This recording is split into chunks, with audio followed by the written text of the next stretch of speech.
Morning, morning, morning. GMC, good General Motors crew. Finally got a new one. Good morning to everybody. Good morning. I'm sure all of you have noticed as the markets moved so crazily that the CPI data has came out flat. So most likely going to have a small green day based on all the projections we've seen, but I would not be surprised if we jump up and smack 400 or 402 area and just kind of slow down there. I also wouldn't be surprised if they just kept us inside of a range all day. So these are two scenarios I have kind of in my head. If you go back out to the bigger time frame, you can see we're literally just trading inside of that gap range still.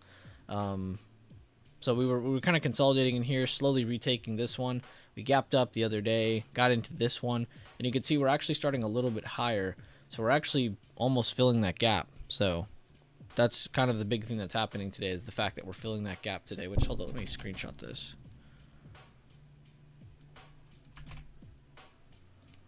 And then go down to the 5 minute, and you'll see we are pretty much filling that gap.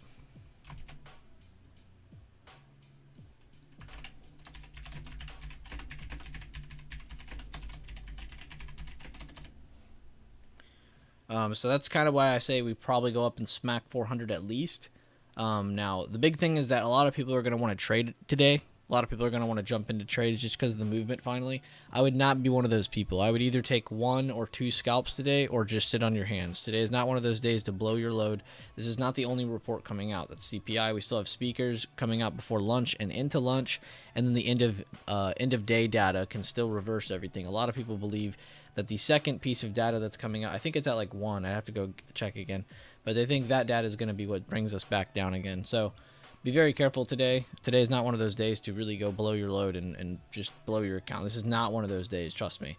You want to survive this day so you can have better trending days.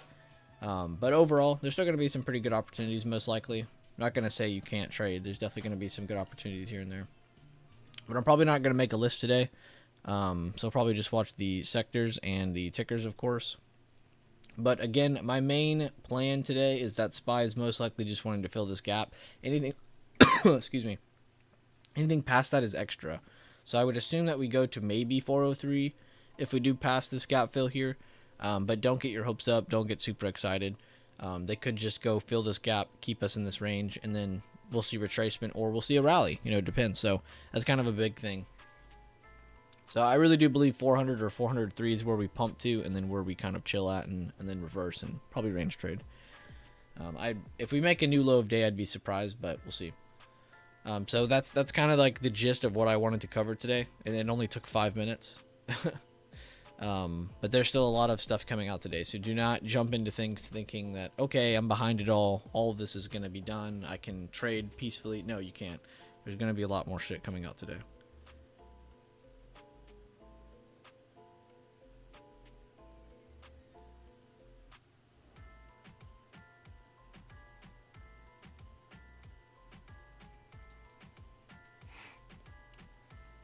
Only took 5 minutes, that's what she said. The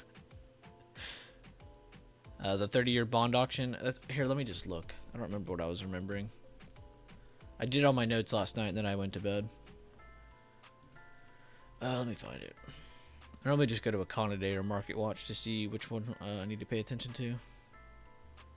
The thing that I was talking about is the... Yeah, no, okay, yeah, it was the bond auction. You're correct. The bond auction is the thing that's going to possibly, I'm not going to say reverse things, but that could be something that sends everything back down. Can I be at peace? No, you can't. Good morning, Jazz. Good morning, SF, Mac. Good morning, Unreal for Real. What's up, E, Sinful, Andrew, Ashley, Miggy, Josh, Austin, Hazy, Wag, Mel, Daffy. What's up, Michael? Good morning, Mies. Or, I'm so sorry, Mies. I've been saying your name wrong forever. And I've never been corrected until I saw Taylor State the other day. But good morning, Misi. Good morning, David, Justin, Sonia, Randy, Shamrock. Good morning, everybody. Sorry if I missed your name, but good morning to you. Promise I don't love you any less. Good morning, Manny. Good morning, Big Lou. What's up, One Texas X? This is your first time joining? That's great. You're going to hear a lot of don't trade today. So today, and this is a great time to kind of break this out. Today is a great day for anybody to go through content today, especially if how many of you have finished the workshop 11 video? If you haven't, this needs to be the video you go watch first. If not, then there are a few other videos you can check out, of course, across my channel. I would definitely check this one out though, and if you've already watched it once, watch it a second time. That's how good that video is. I also have the document, which I'm going to reshare the link right now. Give me 1 second. 1 second, and you will get the link to the document. I've been trying to share this every day this week. Copy link. Alright, so here's the link. Here's the big PDF we made. So if you want to download that, you totally can. So be sure to click that link and it'll take you to the PDF I'm talking about. But it has a lot of good information on it. So I would definitely get through that.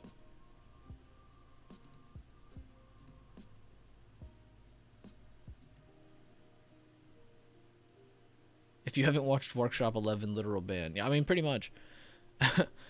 But that's the Workshop 11 video and that PDF. That's generally almost everything you need. Of course, there's the course. There's tons of other info everywhere.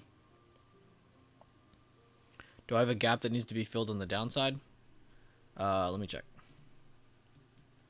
Yes, there is. But it's a very small one, and it was just made. It's more of a momentum starting gap, whereas this one is a big kind of momentum selling gap. So this is why we're looking at this to possibly fill first. Plus, we've already almost filled most of it, so it's not like it has to do it to the complete cent. But yes, there is a small gap technically underneath. But that's all the way past, what is this? 392? You know, so there's a lot more to look at there. So if you want me to mark it, I can, but it's not as important as the one that's above. You can see it's way down there. We actually went down and tested it. If you go to my other chart, I marked it already, but we marked the previous day open and the previous day close. We went down and tested the previous day open and then held above the previous day close. So that's actually a pretty bullish sign, and that's why I say we'll probably get a small pump at open. Now, if this is the only pump, I'm also not surprised. Again, guys, you should not be looking to blow. I'm going to keep saying it today. Don't blow your load today. Don't look to trade heavily or trade a crazy amount today. We still have a lot more coming out. Today is a full day, so again, be careful. That's my big message today. But yeah, I mean, it's not to say we can't fill that. Unreal for real. Great name. I did see that, Mel. I did see that Tesla was kind of just range trading, which is good because it's not really ruining anything. Meet a previous day high, pre-market high, previous day close, previous day open, meet of previous day low, which also lines up with pre-market low basically. So you have a really good range here on Tesla. 124.60, 125.50s to the upside. You could look under 120.80s for downside. If you really want those open range breakouts, anything in between is going to be a little risky, of course, because of what's coming out today and the fact that it's in range. So I also saw Apple is doing pretty good. They're actually holding up pretty well. I think I saw Amazon was doing pretty good. Even before the data came out, Amazon was up. So that was nice to see. Netflix, again, kind of like Amazon, it was already up before the data even came out. Microsoft, looking a little bit less like Apple. Meta is not holding up too crazily. BA is relatively flat. Square's up a little bit, but not really up crazily. So you can see there's a bunch of things just basically still in range that could still be used for breakouts today. I'll attack you, Wacko Jacko. Sucks for all the people who played at the money straddles. Baba inside day and pre-market still inside too. I actually like that setup still. Here, I'll check it out. I don't have anything better to look at today, so why not? Oh yeah, and you're not lying. Who said that? Austin James, great job. Let's zoom in here. I'll grab the true high because it's close enough. Previous day open. No need to grab the previous day close. Meet, or let's just grab the true low. Meet's pretty close. And then pre-market low. So yeah, that actually does look pretty good. Especially if they sell off right at open or right before open and then end up down here. We could definitely look for good downside plays or even a good bounce play. Vice versa, of course, up here. So yeah, we could definitely look at Baba as well.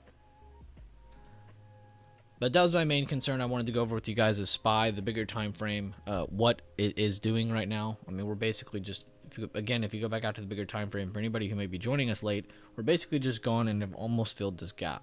So a big thing to look out for is basically the 399.50 or 400 area. And if that breaks, we can look towards 403. If that breaks, we can look towards 406.70. But I'm not going to get y'all all excited today. I really do want everyone trading as passively as they possibly can today. There's no need to trade a crazy amount today. There's no need to trade a crazy, amount in the sense of equity. You shouldn't be oversizing today. If anything, you should be undersizing today for your trades. But that's what we're looking out for. Looks like they are going to slow down a little bit before open. Go back down to the smaller time frame. They've already retraced a little bit. But they're still holding over the area in which they jumped from. So kind of paying attention to that 396.30s as well from the bigger time frame. So this is probably the chart you'll see me rock with today. You're probably not going to see me switch over to this chart much. Just because this has the important gap range I wanted to pay attention to. And just kind of pay attention to the bigger time frame levels. See where we end up. See what we react to. How we react to it. But yeah. And yeah, be sure to drop a like on the stream. I do appreciate that a lot. And it's impressive. There's, almost 150 of you in here before market open, which is impressive because I bet you a lot of people today are just going to take a break. They're not even going to look at their charts today. So it's very impressive that we're able to get over 150 people in here on a CPI day before the market's even open. So seriously, shout out to all of you. Round of applause to you. Pat on the back, however you say it. But that speaks a lot to your discipline, a lot to your consistency to want to be here. And regardless of taking trades today, that doesn't make you a trader. Making trades doesn't make you a trader. Visualizing, practicing, reviewing, this makes you a structured trader. So be sure to do plenty of that today, considering you have a lot of time. So yeah. And I don't know if today's stream will be super long or anything. I don't really have any plans for a super long stream. We'll just kind of take the hits as we see them. And then during the day, I will post some updates, though, regardless of us streaming long or not. I'll be posting updates in the Discord. Just kind of show people, hey, look, this is what we did today. This is what you could have done. You just show some good trade reviews. But yeah, kind of excited. Was this what everyone expected? Was this out of what anyone expected? Did anyone sit here and think that we're going to completely rally? Did you think we were going to completely dump? Is this in line with y'all's expectations? Let me know.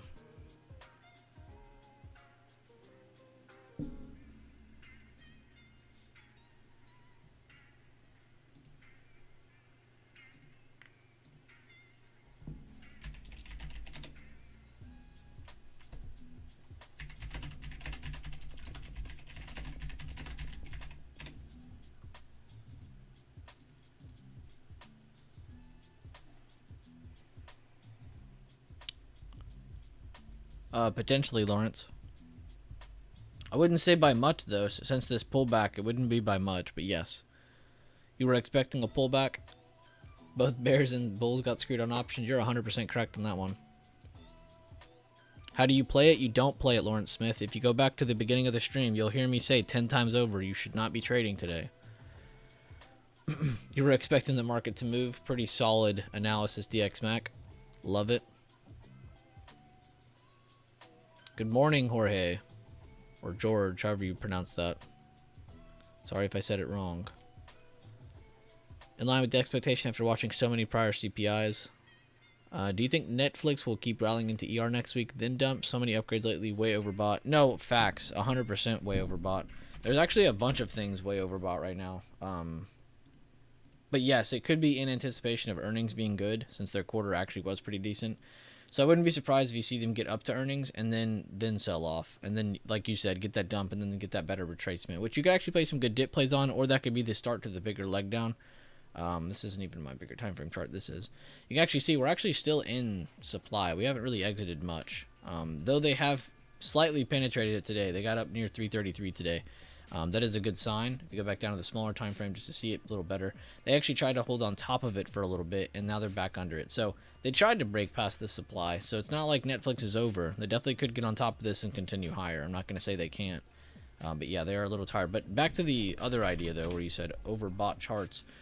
All the airlines are pretty much overbought. If you've been looking at American Airlines, if you've been looking at United Airlines, if you've been looking at Delta Airlines, a lot of these are overbought into earnings. So these are going to definitely be some things to look at going after CPI after this week. I would definitely pay attention to some of the airlines because they might be some really easy shorts on the downside.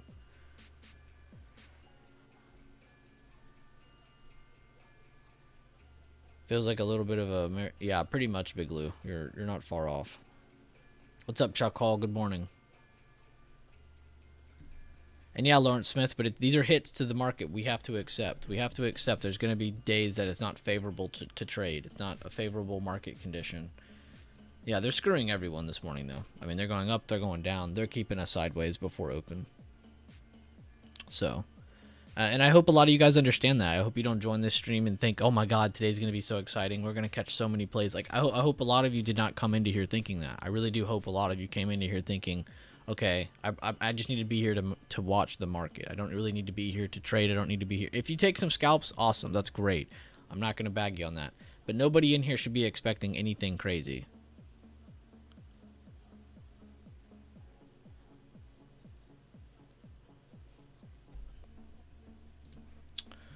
And yeah, the other day, just for another announcement, I probably should do better at this, but the other day on Twitter...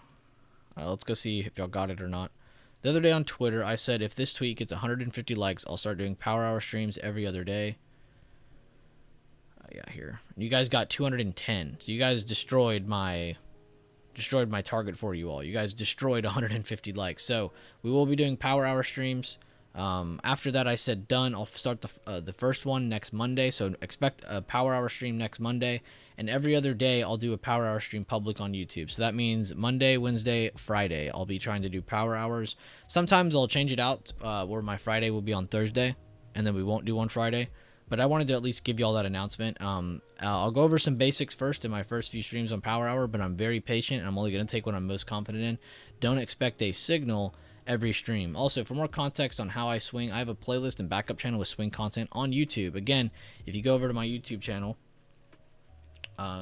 this channel here, Mustache Options Bot, which I probably need to change the name of this channel.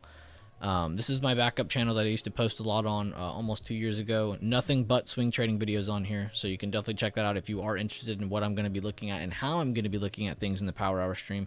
We also have a swing trading playlist. If you go to my swing trading videos playlist, all of these videos discuss how I swing trade, how I look at trades, what I look for in a swing trade. Everything is in here. So this is what you need to go review if you are interested in checking out the power hour streams next week, and for any streams beyond that. So there you go. I gave you guys a fair update from the Twitter to the YouTube.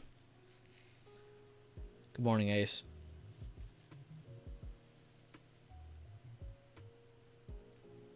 Only trade if a setup checks every single one of your boxes to enter it. This is not a day to break any of your rules. Preach, Justin. Preach. Could not have said it any better myself.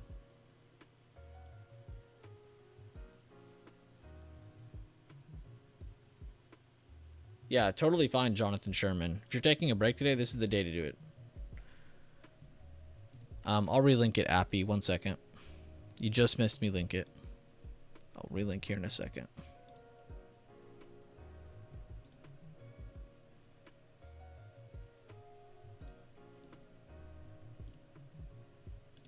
There you go, Appy. I just reposted it, and I'm gonna pin it, so I don't have to keep saying, "Hey, look, relink."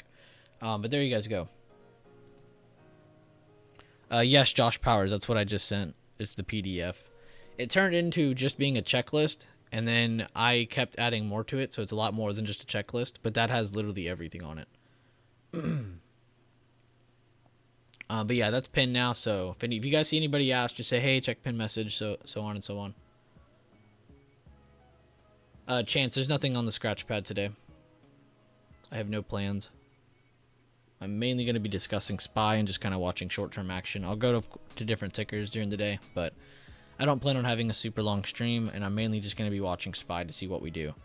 We almost filled that gap, so that is one thing I'm happy about, is that we actually did go at least try to do something. You know, we didn't just sit in a very, very tight range. We did pop and at least test the top of the range. We did drop. We test the bottom of the range. So this is kind of initially what I'm watching for, is the break of this range. But I'm not going to get ahead of myself. Come on, pan tool work. Sometimes it glitches. So you went to the pointer tool. That was weird. IV will kill you. Don't trade. Preach. You're not going to hear me say anything different today. No problem, Josh. Glad you got it, man. Watched your workshop 11, changed everything for me. Everyone talks levels. You actually showed how to mark them. Super grateful. No problem, man. And that's kind of a big thing with me is I don't really see the point of breaking something down if I don't actually understand it myself. And then two, I really hate the vagueness of how most people break down how to get levels or zones even. You know, they'll tell you, oh, just find a bunch of candles hitting in one spot and draw it there. You know, or check out this level, you know, look how good it is. But they'll never show you where it comes from, how to draw it, or the zones, how to draw them, where they come from. And it's very annoying because it's just a vague breakdown. It's like, yeah, I see your level works, but how did you get it? You know, that's the most frustrating part. A lot of my levels are repeatable. You know, you should be able to delete your TA on your screen, and then over the next 5-10 minutes you should be able to get the exact same TA. You know, it shouldn't be a little different, it shouldn't be a little off. I love the part of the workshop 11 when you said to YOLO AMC call. That is a joke, by the way, for anybody who doesn't know. That's why I like futures, no IV crush. Facts. Speaking of futures, Trevor, that's funny you say that. Somebody just sent me their futures gains.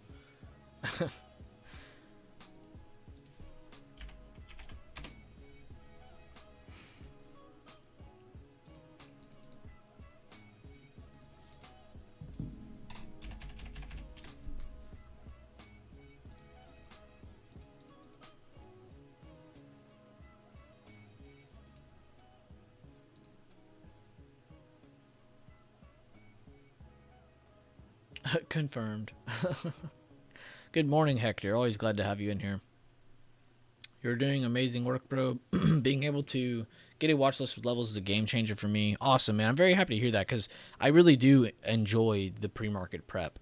I enjoy, you know, kind of getting that first initial look at the market and just kind of thinking to myself, all right, what's possible? What are the scenarios in front of me? And then I love going through the different tickers, of course, making that watch list. Of course, today we're not getting that, but it's definitely my favorite part of the stream every single day. How's the music, by the way? Is it too loud, too quiet? I don't have my headset on yet. Somebody help me out.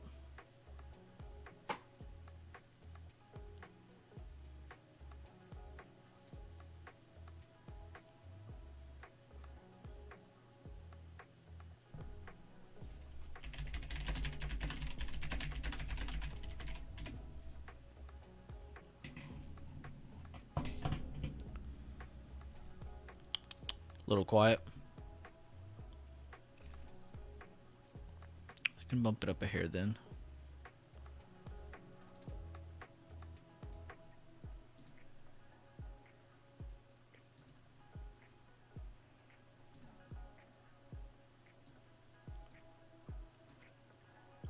Try not to make it go up too much. I think that's fine. Plus, some of the songs are different. Some of them a little bit more quiet than others. So it'll, of course, change.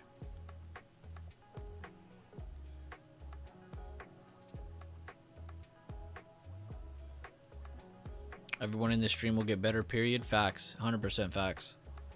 It's, again, a time and process thing. What is the one... Who's been listening to me the past few weeks? What is the one way to get rid of emotions or to emotionally detach yourself from your trades? Time and process. It doesn't just go away overnight.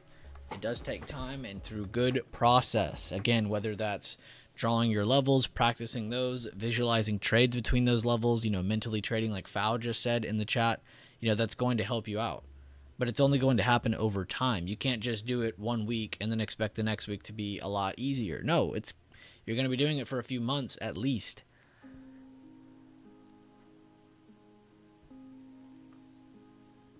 All right, let me get my headset on. I'll start jamming some music with y'all, and then we can get Devin in here. Devin was kind enough to join me on today's stream.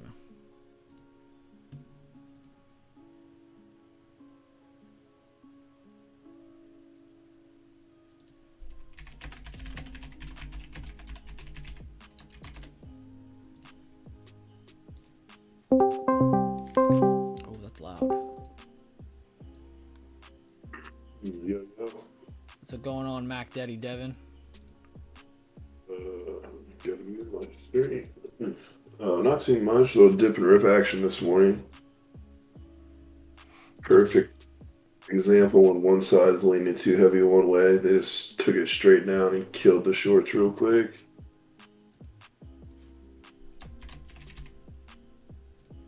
Pretty interesting price action.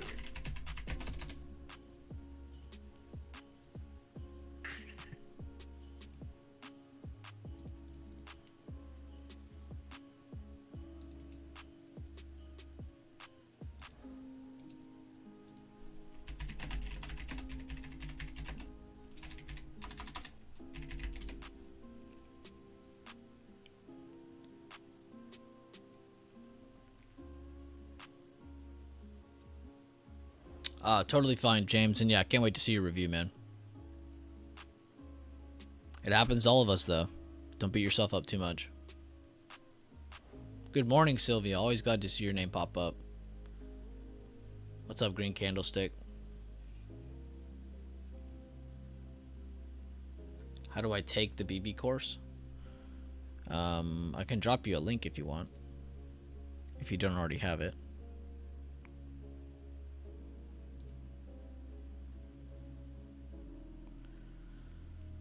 Morning, boys. Been listening all morning. Good morning, Coach. Always glad to see you. What's up, MG? What's up, sister? Sister Nadia.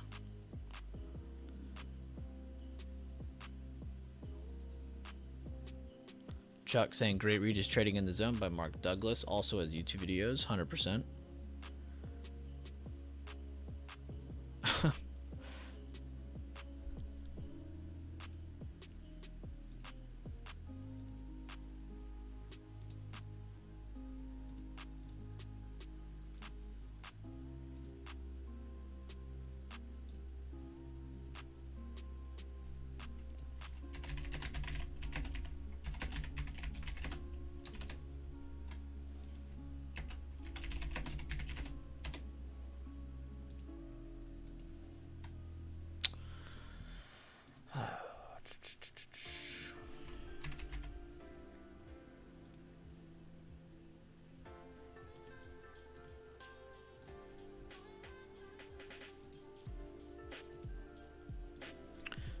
Feroz. Here's the link to the course. Will the BB course teach me how to shoot a BB gun? Sorry, I'm new here. Be careful, kid. You could shoot your eye out. Whoa, just found out. What's up? I feel like Keanu would have a hard time shooting a BB gun. You think so? Yeah. I'll tell you right now, the BB gun would not stop Devin, so...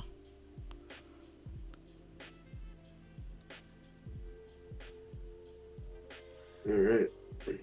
Hurry up and wait. See what we get. Shake out first 10 minutes. Found out I can listen along to your playlist on Discord. Nice. I'd have to see what playlist you mean. I don't quite pick up what you're putting down. But that's cool, whatever it is. Your Spotify playlist.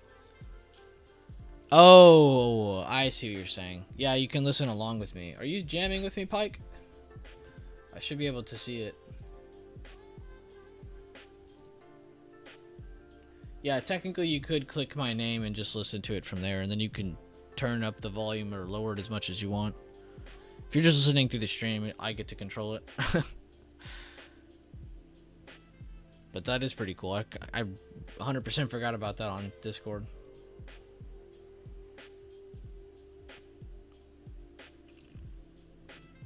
You know, I'm going to stay on this chart, but I'm going to go highlight that gap.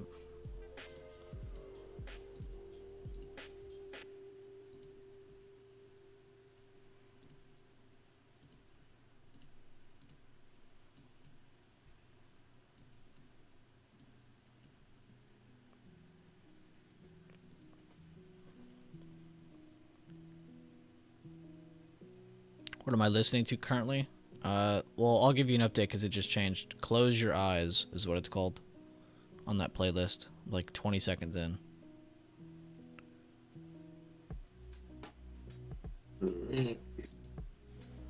I'm just seeing a slight pullback on everything. I haven't really seen much move heavily yet. Looks like sellers are wanting to step in the initial 5 minutes on every chart. Oh, Meta's getting some green. Microsoft getting some green. Square getting some green. Some decent sign, but look at all your sectors. Nothing's really pushing that crazily yet. Oh, besides energy, they're almost up 1%. Healthcare taking another weak initial open. They were one of the weaker ones yesterday in the morning. Finished the day out strong with their week again right at open. Tech, we'll see if they have enough strength to continue holding previous day close. You can see that's about right here at 129. So they're holding above a good area. Discretionary, still above their previous day close. They're pushing right towards it.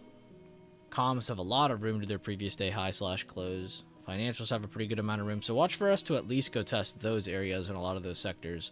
So it's not much more movement to the downside, but there's a little bit. So I'd watch for those sectors to fill their, not gaps, but fill those movements towards those previous day closes, previous day highs. And that's kind of an initial thing you can use with those areas.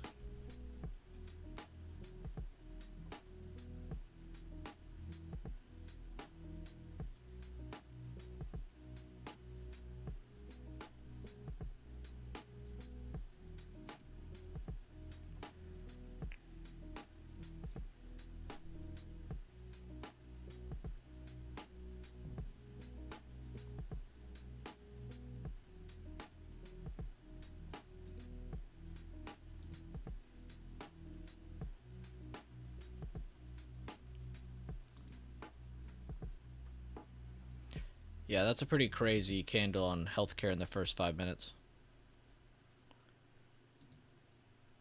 What you looking at, Devin?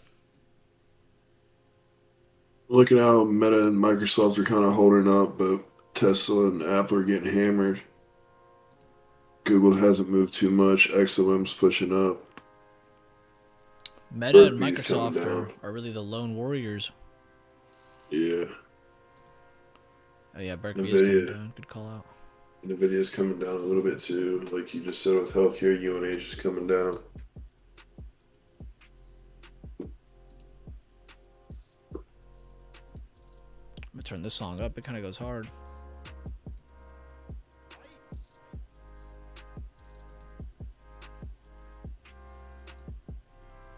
I was trying to crack 395 here. Doing the first 10 minutes.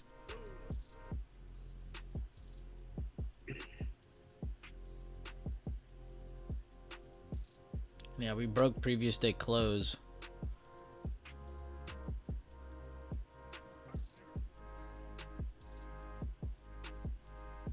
Let's see how the sector charts are doing.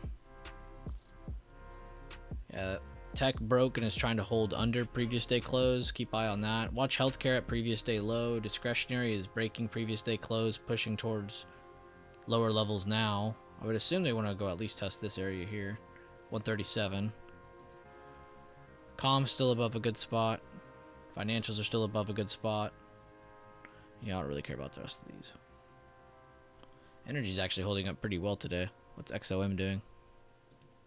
Holding tight in this pre-market range, not selling off but not pumping. I'm still pretty bullish on ExxonMobil to the upside. Tesla's trying to lose its yesterday low pre-market low. See if it loses 119 now. Yeah, huge level broken on Tesla now. Is Apple doing that? Nope. But they did break their previous day close in swift fashion. So we'll see if the next 5 minutes we get a relief bounce or if we're just going to keep selling. That's kind of what we're looking out for now. That'll really set the tone for today's open. So far, though, I just see bearish indication. All we've done is gone and test a higher level that almost fills the gap on the bigger time frame, and then we've pulled back with a really, really good initial drop right at open. So if we end up cracking 394, that would probably be a very good trade plan down at 393, 392.64. So we'll talk about that more as we get closer to it. Right now, the first 10 minutes, we just want to see pass by, so we got 4 more minutes. Well, 3 more minutes.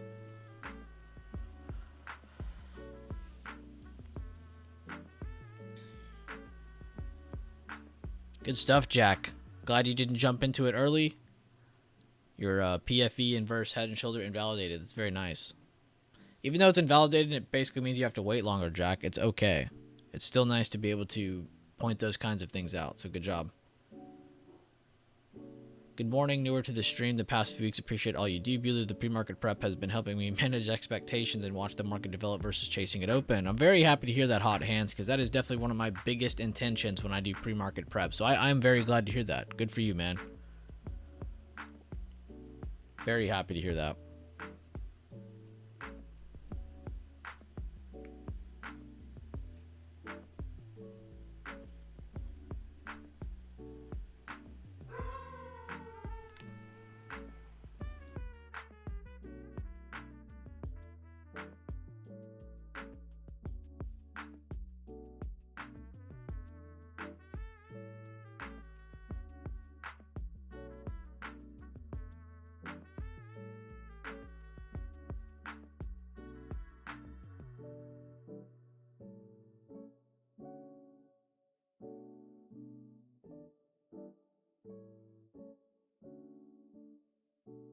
Apple trying to hold yesterday high.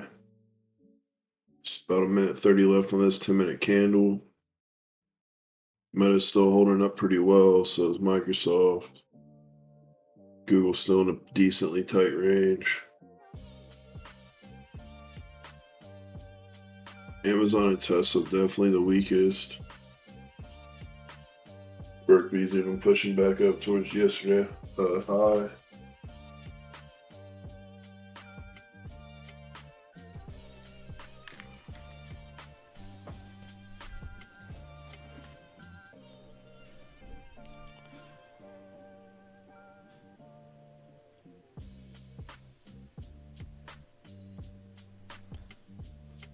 Producing a smaller candle now towards that bigger support of the bottom of that gap fill. See if we get a possible bounce here or not. I'd keep eyes under 394 if we do get another leg down though. 394 to about 393, 392.65 would be a great take profit spot.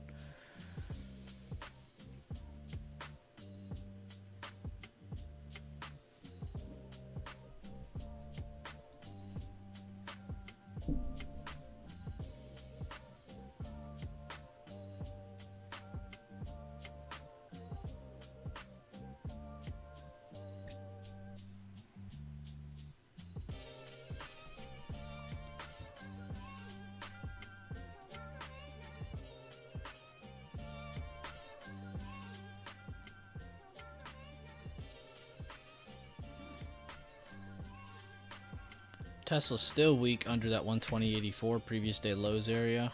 Apple getting some relief bounce buying. Not quite back up to today's open, but still a good bounce by Apple. Amazon has the chance to defend a very strong level. I'm not even on the right chart.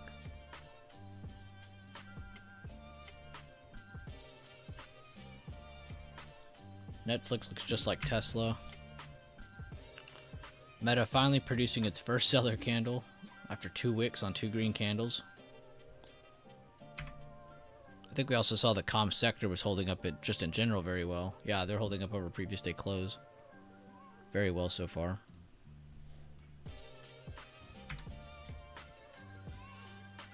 Square took a dive from open.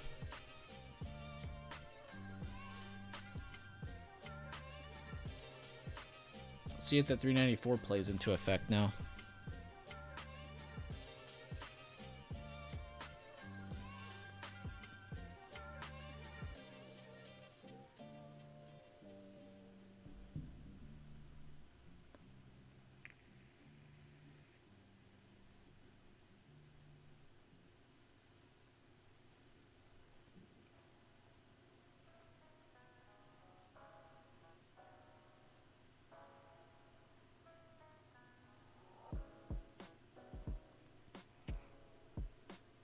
I like that idea, Anderson. I had also brought up earlier this morning about airlines being overbought, to some extent at least.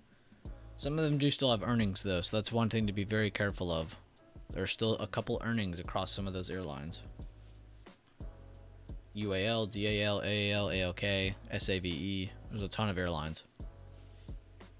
I didn't even name half of them, but after naming those 5. Tesla making new low a day. Nice, nice. See if it's going to bring Amazon to that pre-market low.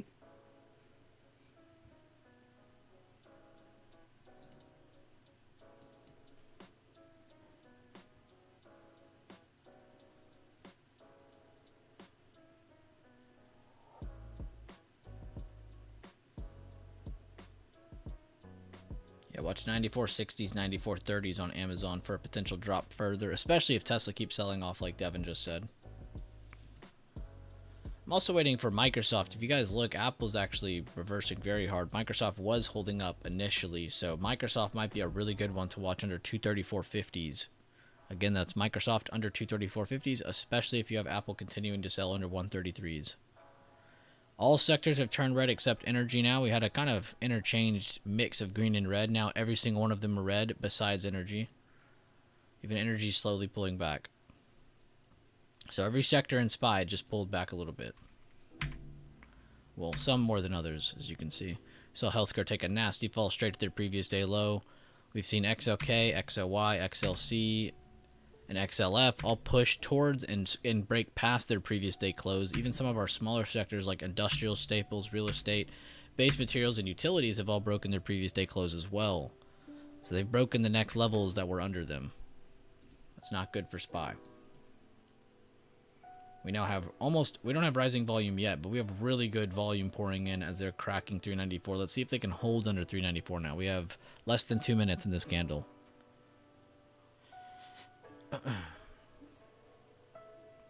Yes. Got a ugly candle. Yeah, same, Anderson. But I like your trade plan.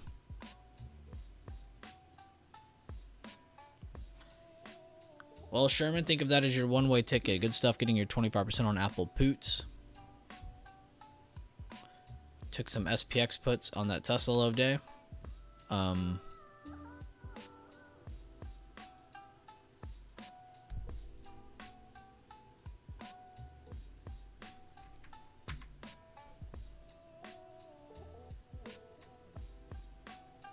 We're going to crack 393 with some volume. Taking us to 392. Amazon broke. Apple's still trying to break lower. That's pulling Meta down hard. Yep. Tesla almost at 118. Coming down still. Google coming down. XLM's really the only thing holding up. BrickB's coming down. Nvidia's still pushing lower. 2 minutes is a long time, and don't let anyone else tell you otherwise. Looks like Rambo's trimming, Anna J's trimming, Coach is trimming. Jonathan sold. Good job, guys. Anderson's trimming. You guys taking your own plays on this initial move. Great work.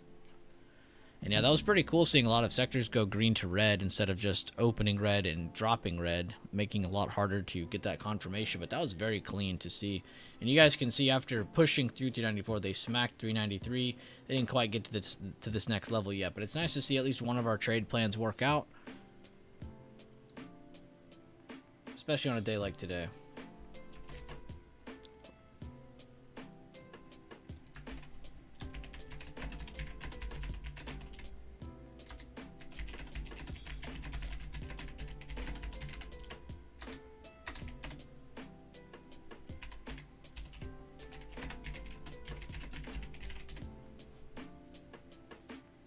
$392.60 is still a key level underneath.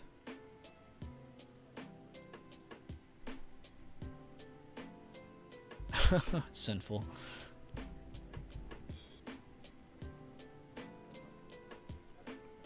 AMD went all the way to previous day lows just about. Nvidia, about the same. Tesla is going to new lows under previous day lows, making it almost all the way to 116. That's that next bigger level from the bigger time frames. Apple getting some relief bounce here, which might actually help save Microsoft here. Yeah, you can see Microsoft defending the 234.50s very well so far. So now the big thing is to look at those sector charts again and think, all right, well, if we get some buying, can we at least get above the previous day close? And if not, then we are most likely going to be seeing the bearish retest. So watch for if any buyer movement comes, watch them to test the next bigger level. On the tech chart, that would be previous day close. On the healthcare chart, it'd be the previous day low. Maybe even that day's open, the previous day open. Discretionary, previous day close. Comms, previous day close. Financials, previous day close. So on and so on.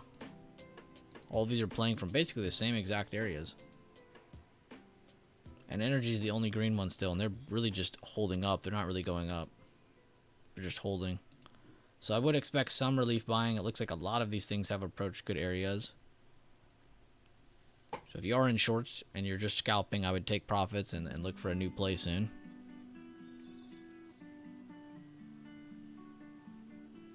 All out of SPY, got in basically at open, 932 candle, 150%. Damn, Leland. Jeez, Leland. Save some premium for the rest of us.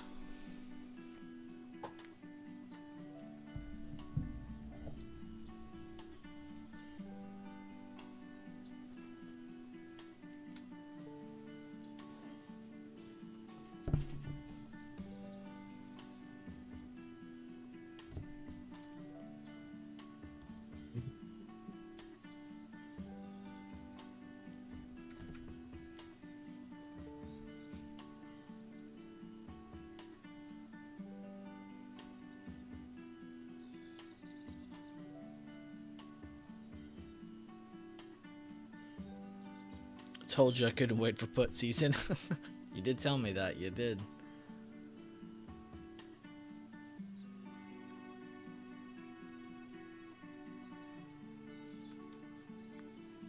Milking the put cow. The poot cow? I don't know what a put is. I only know what poots are.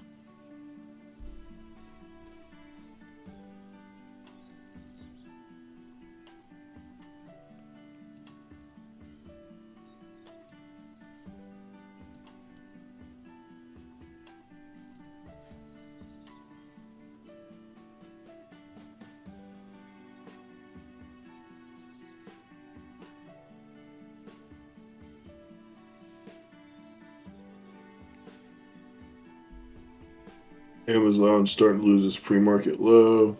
Yeah, SPY's moving lower.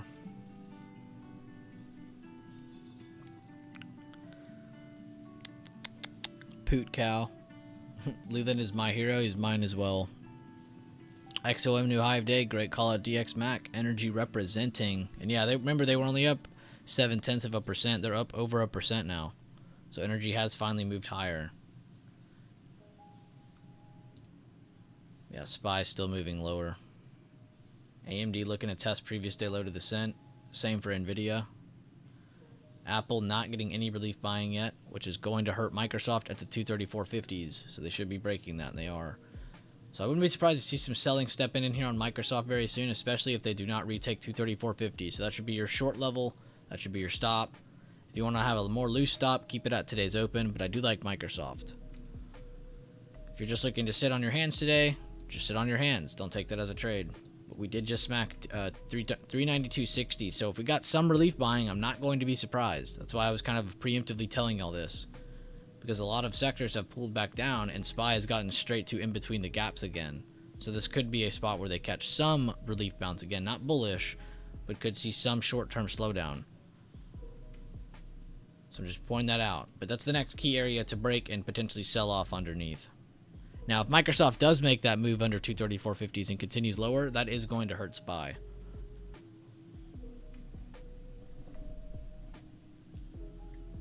And yeah, Amazon broke both of its key levels at 94.90s, 94.30s. XO was breaking out over its pre-market high.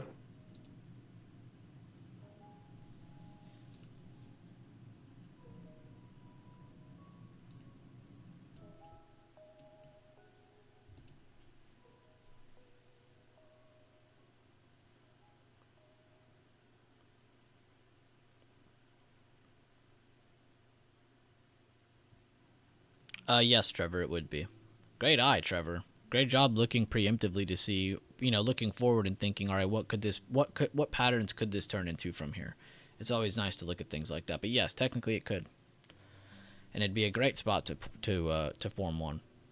Now, also remember though, we have a short week next week.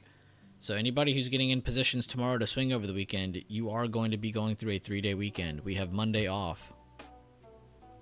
I don't remember what holiday it is, but we have Monday off. I'll check right now on my calendar thing.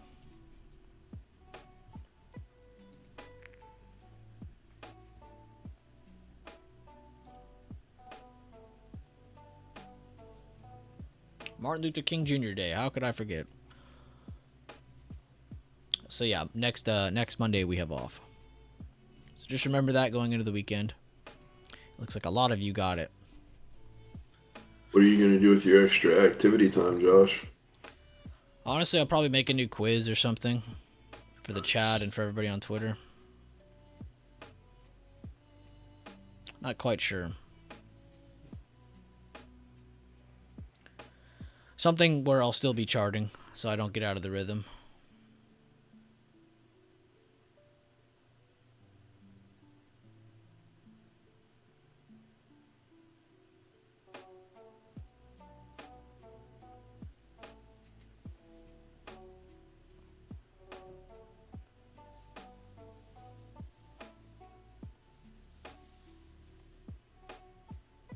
This song's a vibe.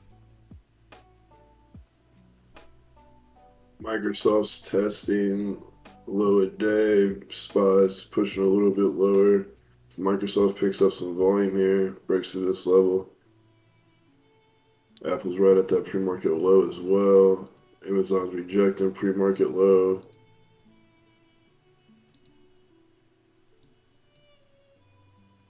And we're on it today. Need some volume.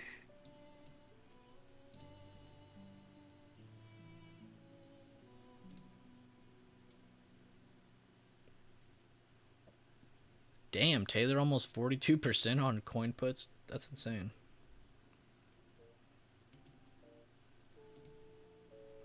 LRD. Oh yeah, LRD got into those Tesla puts before close yesterday. I remember him posting that. Yeah, he's probably up a bag. Yeah, 24% Andy has a runner. Microsoft's still pushing. 234.50s were definitely the key level. If I can get more movement, that'll definitely hurt SPY a lot more. It's like the third time we've said it now. But it's just that important.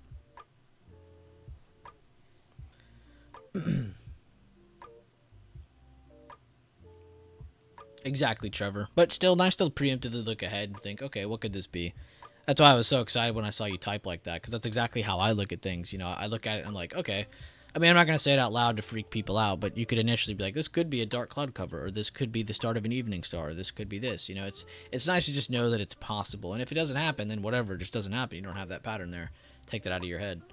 But still nice to at least think ahead and say what it could be, what it could turn into. Therefore, when it does happen, you're sitting there understanding what's going to happen next. Or what you need to see next. You know, so after a dark cloud cover, there's only one of two things. One, of course, the easier route. It just continues dropping the next day. Two, you get a relief bounce where you have to see if it can retrace to past a certain point in which you would stay bearish. If it passes a certain point, you would have to invalidate that dark cloud cover. So if you had like a bullish engulfing happen after a dark cloud cover, it's probably not bearish anymore, you know, because now you have some relief buying, not just stepping into relief, but also to retake. They're back in control. So that's another thing to keep in mind, is what's next? What are the couple routes you have in front of you? Like I said, I have to somewhat expect some relief buying happening at the 392.60s level on SPY. Looks like we're getting that. So good job, Andy. Oh. I was just trying to go click setup. I don't even think I ever realized that home screen thing was a button. I didn't even get to see it because it's under my thing, but took Tesla long again, 118. Not a bad spot, Mel. Risk reward wise, especially if this is where SPY catches some relief buying. Could hit 38.96 if we could get past previous day low on coin. Good call out by Taylor. Spicy Pepper, what a name. Q's below previous day open. Good call out Tulip.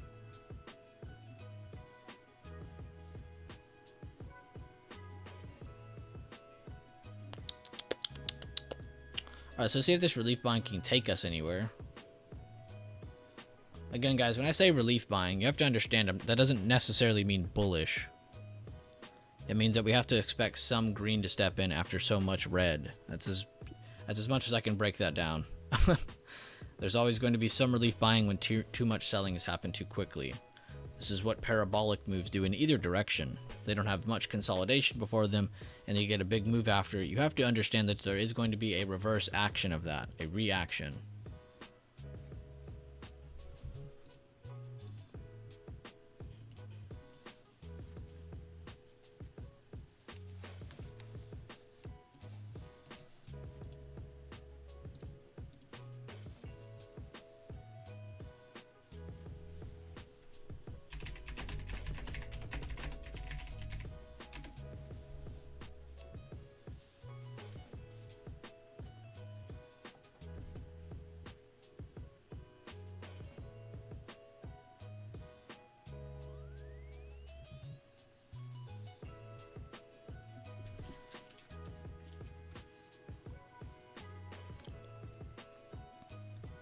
Good Eye Daffy saying the 3-minute time frame shows potential reversal on SPY. Josh Power saying looking for volume to come in here. Looks like possible flag setups. If this green candle matches the previous red in volume, does that mean anything to you or still normal after a big move down? It depends the size of the candle. I still just see it as relief buying though, especially because it's not just the previous candle I need to worry about. And this is what kind of stuck out to me, and this is why I was saying watch for relief buying. And this perfectly matches into your question. Jack loves Roblox. Great name, by the way. Look at the size of this candle. Look at the size of this volume. Does that match? Because a really good rule of thumb is that your candle should match the size of your volume, right? Kind of have that here. Don't have that here at all. Have that here. Don't really have that here. Definitely don't have that here.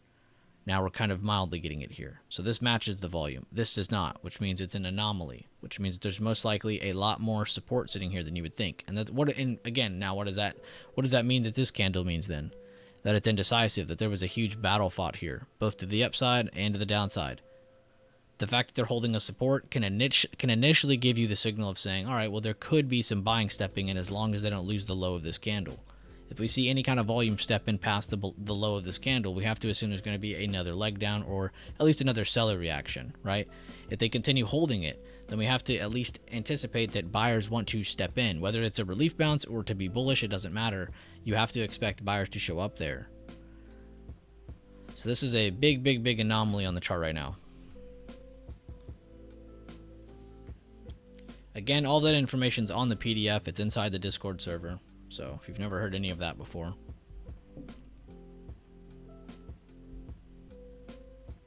One minute till Biden. Does anybody even know what he's talking about? I have zero update on this. He's probably just going to walk out and be like, yeah, man, our economy's kicking ass. It's so strong. This and that. We're doing everything in our power to make it better. Blah, blah, blah. You know, just a bunch of filler info. We're setting records, man. Yeah. I mean, any president does this. Any president in this kind of setting would come out and try to protect themselves and everything as much as they possibly can. It's not even just a Democrat or Republican thing. My name's not even Jack. Do you love Roblox? Do you at least love Roblox? Is the second half of your name true at least? Are you okay? Comes out and says he loves Minecraft. Name's not Jack and he doesn't love Roblox. Going to take credit for lowering inflation? Of course. And you don't love Roblox? Man, you need to change your name. Is this like your little brother's account or what is this? What is this foolery? We still catching some buyers. Thank you guys for 100 likes on the stream. I just realized we hit that. Appreciate you guys a ton. XLM's trying to hold that pre-market high. Microsoft coming back up after it couldn't get under that support. Honestly, Rambo, I was kind of in the same boat as you. Blink twice, Jack, if you're in trouble. My name is Zach, though, so close. Yeah, I mean, you're only 1 letter off, or 2 letters off. Same pronunciation. Did you mistype?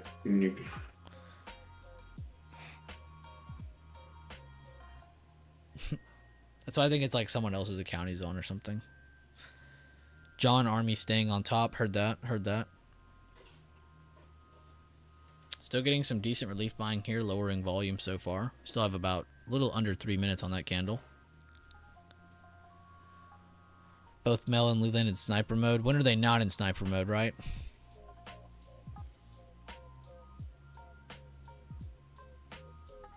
I'll hop back into the J army. Pretty far off mistype. No, literally. Love your course, by the way. Such a good perk. Hey, totally, man. I'm glad you have it. Feel free to reach out anytime if you have any questions. Good luck, Josh's. Good luck, Money Lisa. I'll miss you forever. Good morning, Gary Herod.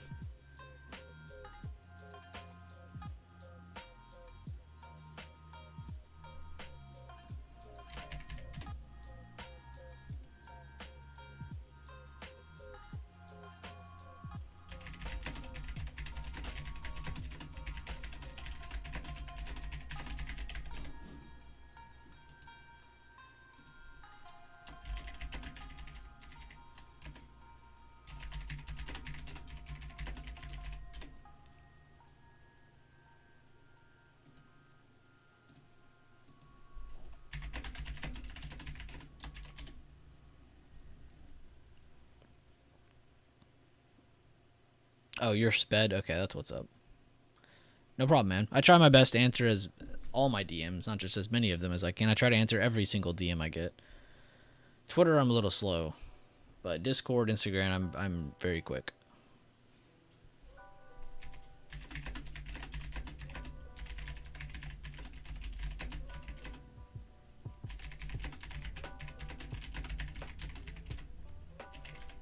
Microsoft trying to get back over its yesterday high. And it's got pre-market high at the 236.90.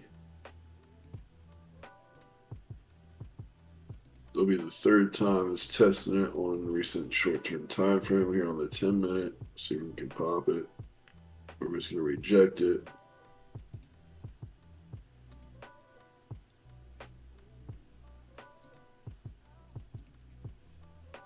I'm gonna check those sectors now. Like I said, if we get any relief buying, watch for them to push towards previous day closes. Tech still has a little bit of room, not much. Healthcare, I said, watch towards yesterday's low or yesterday's open. Still a little bit of room towards yesterday's open, and they've already gotten past the previous day low. Discretionary, still working towards previous day close. Comms are right at it. They're actually slightly pushing it right now. They're flat. Same thing for financials. They're up to it, basically flat. Industrials got back over. Staples are still holding previous day low pretty well, but they have a little bit of room towards the close. Real estate doesn't care. Base utilities. Energy still increasing. Wow. Energy does not care about what's going on in the market today. Good to see.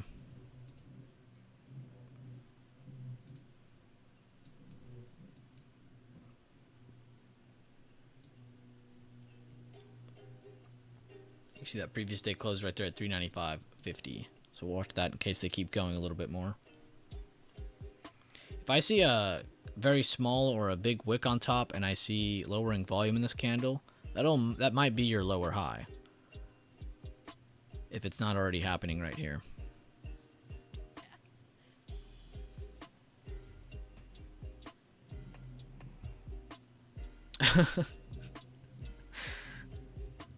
No, Devontae, you know better than that. Had analysis paralysis today. Just waited too long on those SPY puts. Wow, what a great term. XOM has a nice gap fill to 113. Good call out WAG and Gabriella. And no, oil futures and ExxonMobil technically do not have to move the exact same. You'll see days where they don't even react to each other. But if you see days where oil futures are pumping, I almost promise you most of the energy sector is green. So there is a little bit of similarity there, but they don't always have to have that exact same movement. They're not that close knit, but they are still at the same time. So it's not crazy to say they affect each other, but it's also fair to say they don't always perfectly move the exact same way.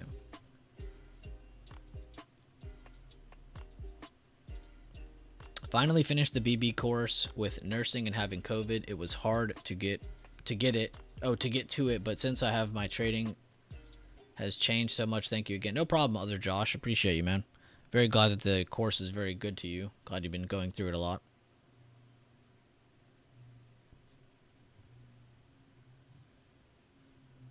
You can check it out in that PDF I have pinned to the top of the chat. Jack loves Roblox, or I should just call you Zach now, who doesn't love Roblox. But you should check out that link though, man. It has literally every breakdown on the volume in there from my friend Jay Bake.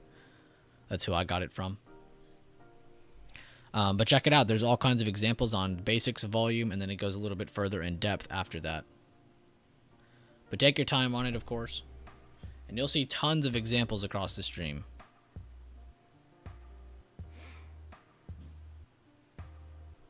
Buyers losing some steam across tech, Meta wicking, Google wicking, Apple wicking.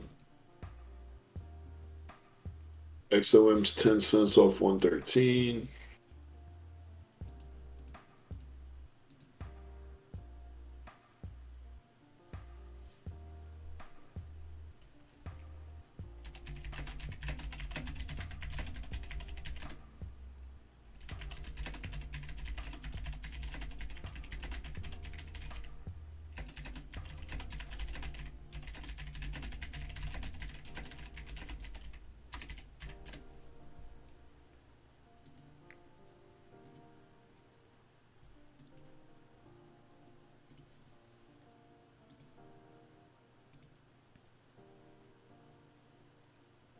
Zach hates Roblox. Joke of the day. Apple rejecting control point of high of day to low of day. Nice 80% entry setup. Still on the sidelines though. Good job, Misi. I like how you pointed that out. Also, thank you for saying that you didn't just say from the CP. You actually pointed out where you grabbed your fib from. That actually helps out a ton. Not just for others, but also for me. Because if you just say fib, it's going to be hard for me to understand. So thank you for breaking that down a little more. Amazon Fashion launches collaboration with Rent the Runway. Amazon and ticker RENT. Microsoft's actually fighting very well. It's good to see them coming back up after losing a very strong level. Sure, that helped out Apple a little bit too. They're still under good levels, but they did get a good relief bounce. I saw that, Jack. I'm actually very happy that you drew it the correct way, too. You went from where it fell to where it slowed down at, and now you're kind of looking at where it's retracing towards. I love that you got that down now, man. Great work. It takes a little bit of looking at. It's not something you can just look at once or even 10 times and be like, oh, I get it. It actually does take a lot of looking at to understand, oh, okay, this is what I want to look for. It's a great job, Jack. Very happy for you. Boeing is on literal drugs right now. Boeing thinks it's an energy stock now. And remember, guys, energy was down less than 0.7%. They're now up over 1% of that now. Energy's been killing it this morning.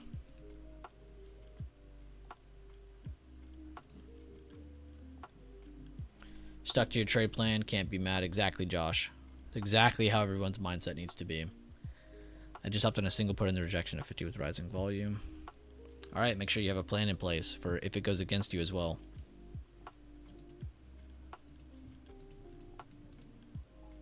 Looks like they're trying to hold the bottom of the gap fill, though. They want to work up and touch that previous day close, as I anticipated. Past this, they have the today's open and the pre-market high. But this is the key level they want to at least test. There they go, testing it now. Perfectly. And again, Microsoft at that pre-market high, trying to break out, see if it can get some volume. But what I was going to say, though, is I'm not surprised to see them at least test this previous day close. Now it's about, can they hold it? Because if they can hold this, they can continue higher as much as they want.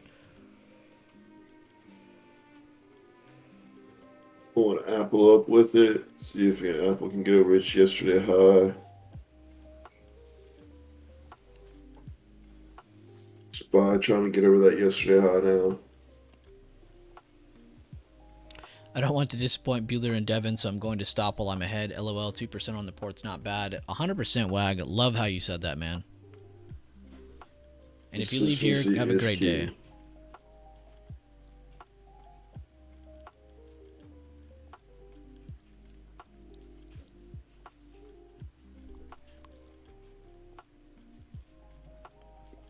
Tesla's trying to take that yesterday low. That'll be good for Tesla. Microsoft pushing a little bit higher, not too much volume. Would like to see more volume on Microsoft.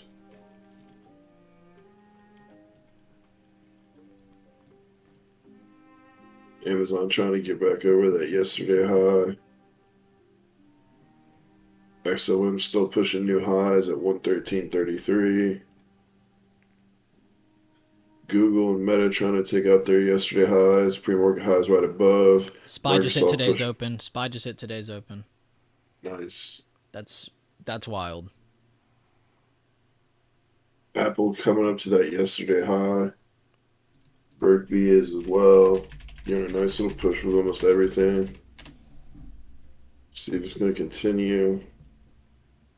Microsoft leading the way right now, 238.20.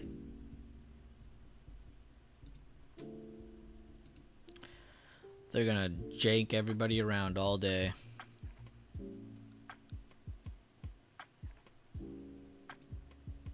Very strong relief bounce turning into a bullish bounce.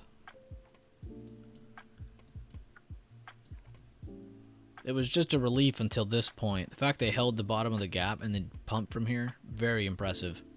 And with rising volume, completely wiping out everything before it except opening candle. Very, very strong reaction by buyers there. The power of the 392.64. That is a powerful level. Where does that even come from? I'm going to color code it and go look. I have to see for myself. Nobody even has to ask to see this one. I have to see it. That's just wild. I know it's from the monthly, but I don't know which one. Oh, no, it's not. It's from the weekly.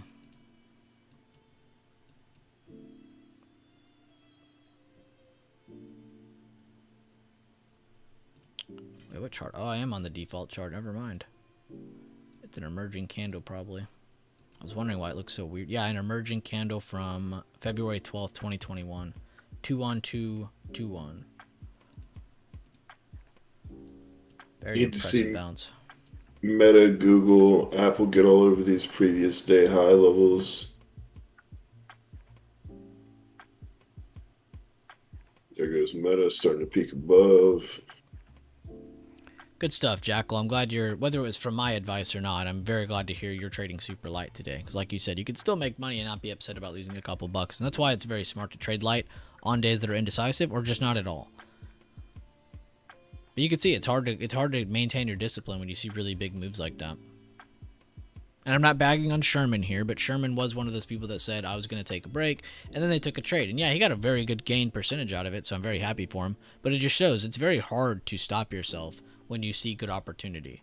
You know, so that's why it's smart to not look at this as like, I can't trade. You can look at this and say, I can trade this, I just need to trade light. You need to be aware of the situation, aware of yourself, aware of the position you're getting into, aware of how much you're risking. You know, and I'm not backing on Sherman. I love Sherman. Just a really good example.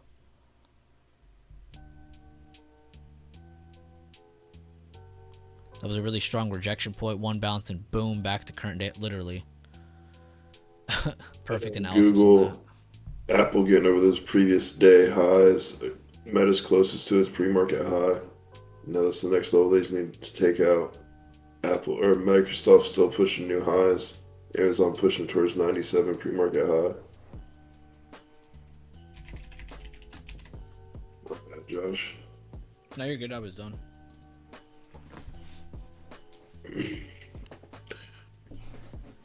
Want to see all these stocks that are pushing these yesterday highs hold above. If we're going to see SPY continue towards this pre-market high.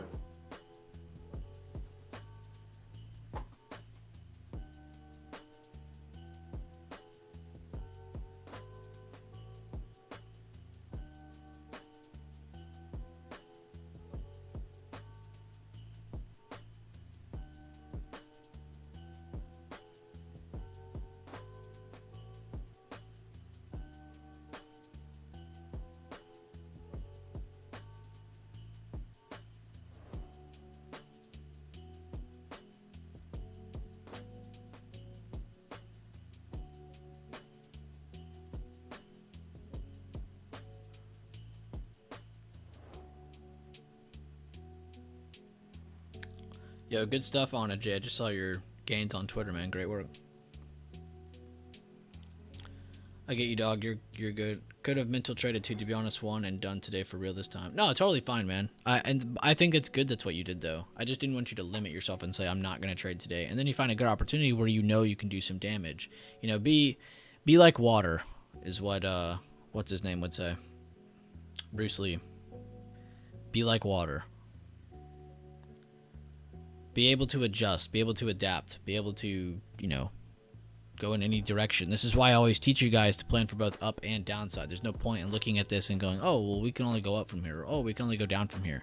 When in reality, there's going to be great opportunity for both sides almost every single day that we trade. Be like water.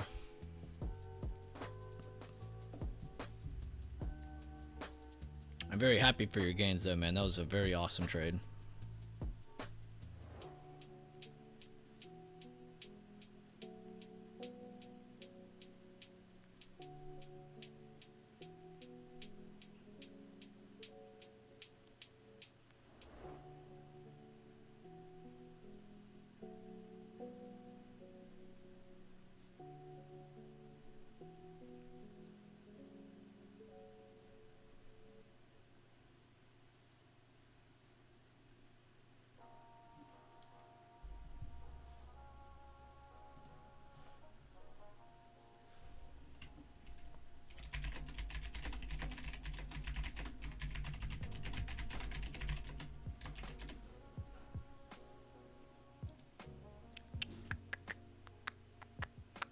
Microsoft pushing higher, Meta pushing that pre-market high. Google getting a little farther off that yesterday high. Same with Amazon, Apple, all pushing together, giving SPY a little bit of more push to that 397 that needs to get over. Good eye, D-Touch. I've actually been waiting to see if this is going to happen or not. We saw a lot of good rejection here, but nothing too crazy. Never got into shorts. Bullish kicker, reset candle, continuation, another bullish kicker. And a Caterpillar at a new all-time high.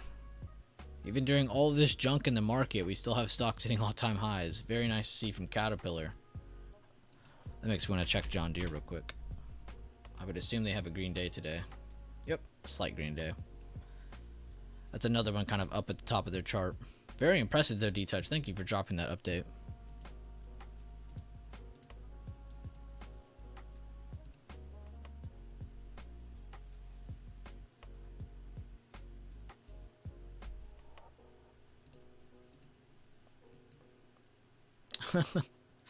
Good eye. Who said that? Jackal. Good eye. Going out to a bigger time frame just to see what's going on.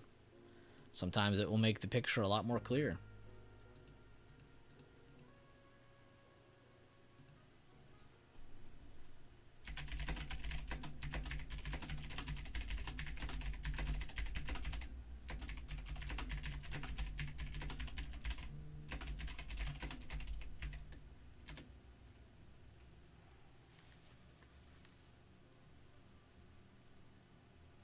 Rob Taylor deserves the credit. All right, well, shout out to Rob Taylor.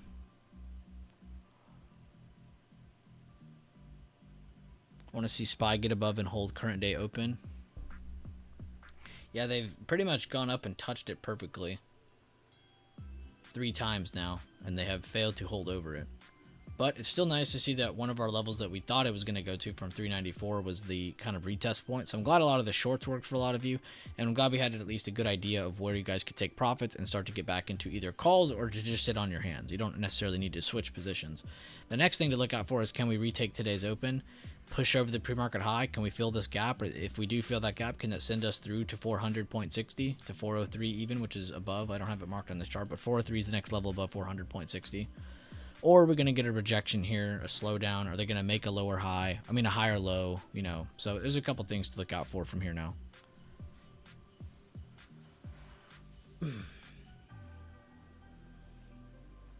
There's a couple little scenarios. But as you guys can see, there's always something next. You're always trying to look at what's next. And remember when all this sectors were green and slightly red, then they all went red. We now have a lot of them going back green again. So you can see today has definitely been a bit of a drop and pop.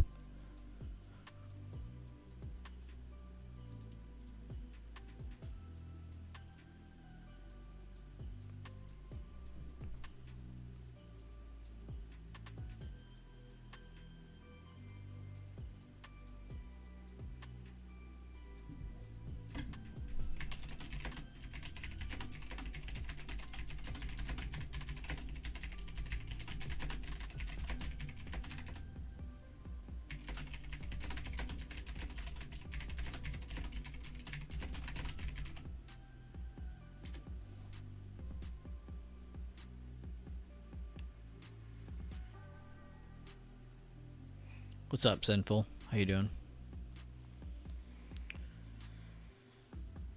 Sinful, this is a great platform to ask your question you asked me the other day about the marshmallow Pepsi.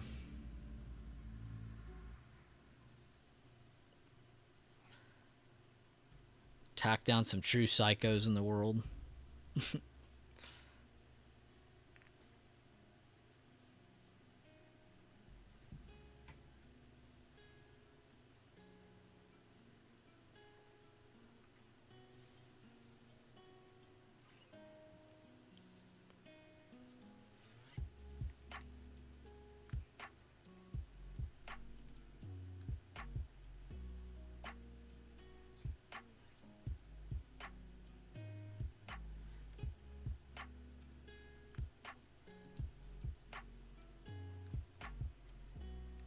Yeah, exactly. What a wild day of price action so far. I agree with you, Leland. Good morning, Sand Dollar. Business meeting this morning kept me from being on time here. Glad to finally make it. What's up, man? How you been doing? We all love the loyal Sand Dollar 77. Our new mascot, Sand Dollar 77.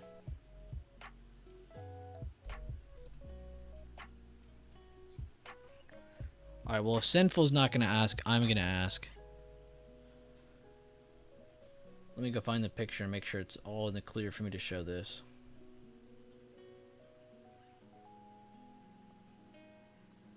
Okay. It's a clear DM. We're all good. Does anybody drink this? If so, please pull yourself to the front of the line. I would love to know, does anybody actually drink this? The Pepsi Peeps thing. I don't understand how that would even taste. I am beyond confused that this even exists, though. Has anybody ever had this? Is it good? If it is good, give me an out of 10 so I understand if it's good or not.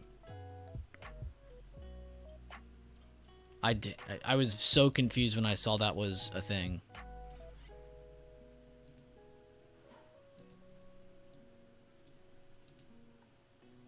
I thought it was a joke until he wrote my name on it, and then I knew that that was a real package. It's fire? Isaiah says it's fire.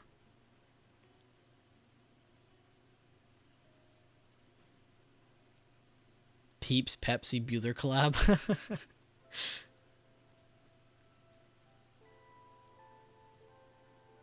So they're taking off Sierra Mist, but then make this. Hey, I don't know, man. I don't know.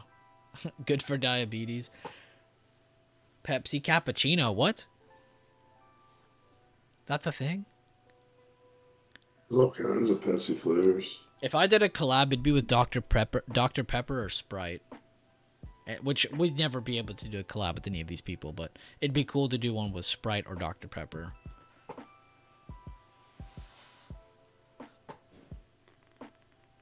I don't really drink soda anymore, but that would be cool. You're buying my IPO? Yeah, good. If I ever did anything like that, it would be an IPO. It'd be stupid to do a SPAC. Nobody would invest in that. Why not Coke? I've had enough Coke in my life to understand that Coke is so bad. I mean, all soda is bad for you, but Coca-Cola is so bad for you. And I think the only one worse than Coca-Cola that's actually bad for you is Mountain Dew. Mountain Dew destroys your insides. But yeah, it's been a long time since I've had a Coke. Coke used to be one of my favorites. Mainly because you could mix it with whiskey, but you can mix any soda with whiskey. Nitro Pepsi is a thing? Leland? Yeah, me neither. No soda. Swigs, watermelon, Red Bull. What's your favorite Red Bull, Leland? Mine's the peach. Peach, and honestly the normal Red Bull's not bad either, but those flavored ones are pretty good.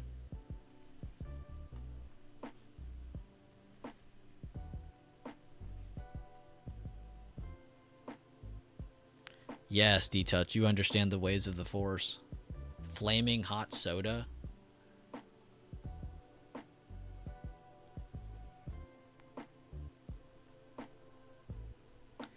Sam Cola and Jim Beam. That sounds warm. Spiced rum. I was just curious because I had never even heard of the Peeps Pepsi thing, and I would never understand why anyone would want that to be a thing.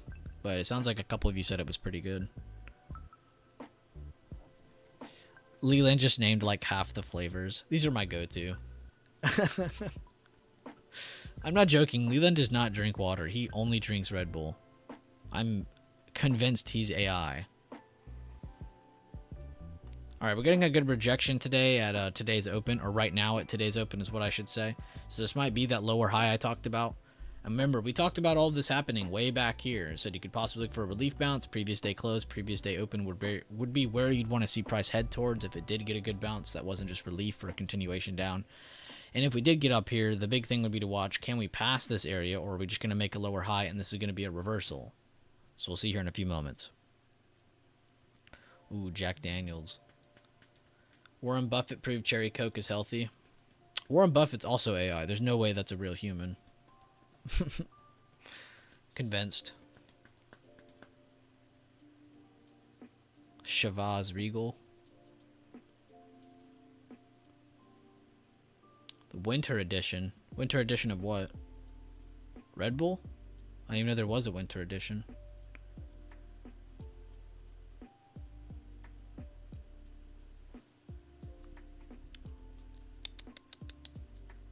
I love how Buffett just randomly lives in Nebraska. What a message. Hey, BFF, I'm logging out. We'll be in Discord and raise hell at work. Awesome, Barack. Have a great rest of your day, man. And yeah, I'll see you in Discord. Red Bull Winter Edition. Yeah, I've never heard of that. I'll have to go try it out.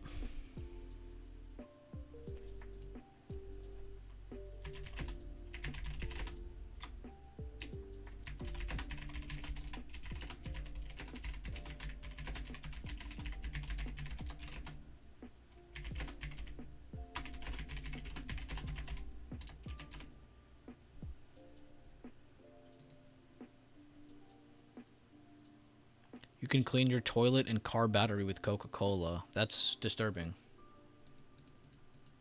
I'm not surprised, though. It is, like, super high with the acidic or whatever the hell the word is.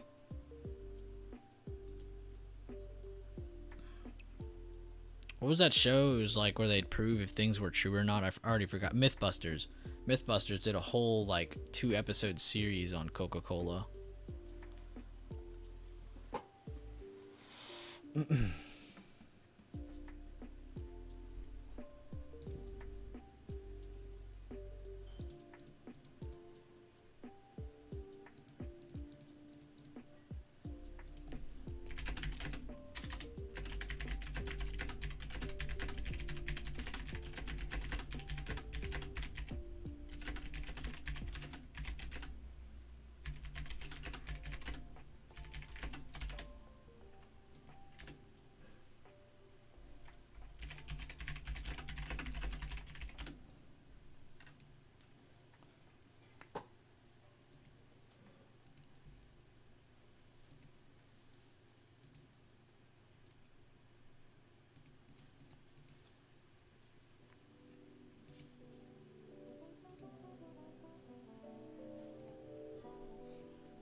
Lowering volume on this pullback. Half a can of C4 had you up till midnight. Jesus. Wow, with ketchup? I had no idea, Noxta. If that's true, that's crazy.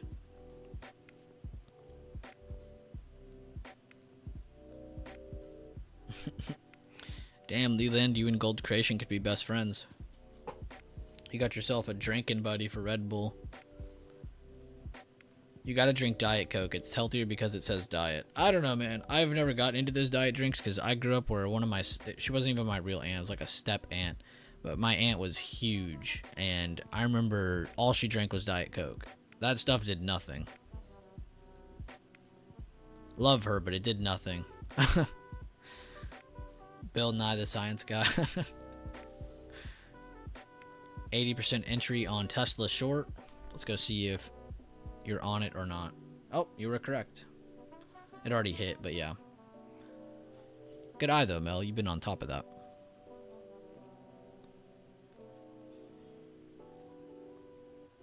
B, besides Workshop 11, do we have any video for a total beginners that have no idea about options? Besides the course and some of the basic quizzes, you know, which we have in the chat. So there is a couple things in the Discord that have it. A video directed straight to that, I don't think so. But to be fair, a lot of my videos are kind of aimed towards beginners, though. I never really sit here and just kind of break down things that are kind of past everyone's head. But to be fair, there are a lot of really good videos on this channel that I have not been promoting heavily. I just promoted this one a lot because it's a perfect one-stop shop. It really gets you everything you need to hear. Everything else is kind of a continuation of this video, really. So any of these other videos you go through and watch, which I would go through at least my previous 50 videos at least.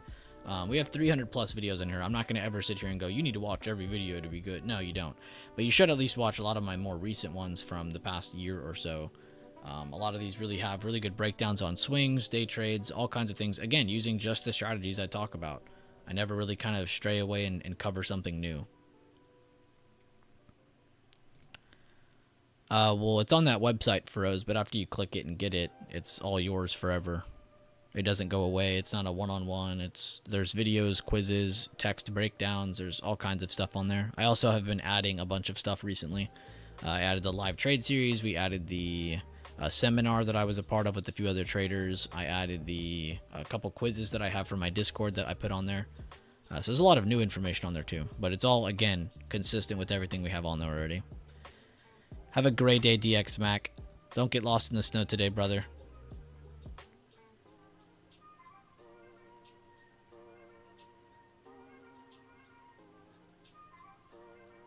Tin-Man Workshop. Oh, that's a good one, Leland. Thank you for saying that.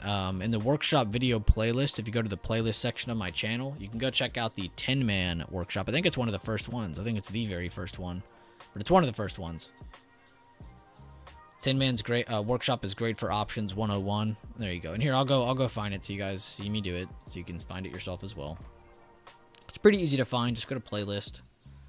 You can even cheat and go to my videos. Hit that search bar and just type Tin-Man. Oh, no, you can't. Sorry. I was joking. Ha ha ha. Playlist. Go over. Where is it at? Workshop videos. View full playlist. And it's the second one. I'm so sorry I lied to y'all. It's the second one. Workshop number 2 by Tin-Man. Talking spreads, Greeks, and implied volatility.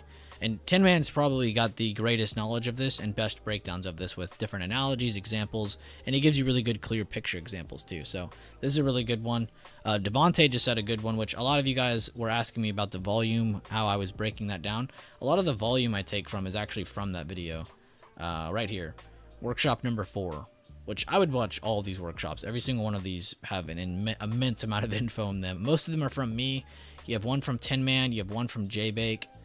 We have one from one of my old friends, Mick, another one by Mick, and then the rest are me. But overall, definitely check this stuff out. This is everything we trade by, everything we live by, our time, our process. Everything is in these videos. So I would take time to go through the workshop videos first, if anybody needed another checklist. Cheech, he was supposed to speak 36 minutes ago. He did not start yet. What I've seen, though, is that he's been late a lot of the time, which a lot of presidents do this. It's not just Biden. It's not just Democrats. Republicans have also been late to many, many of their meetings. So, yes, it's a playlist, Noah. As I just said, it's a playlist.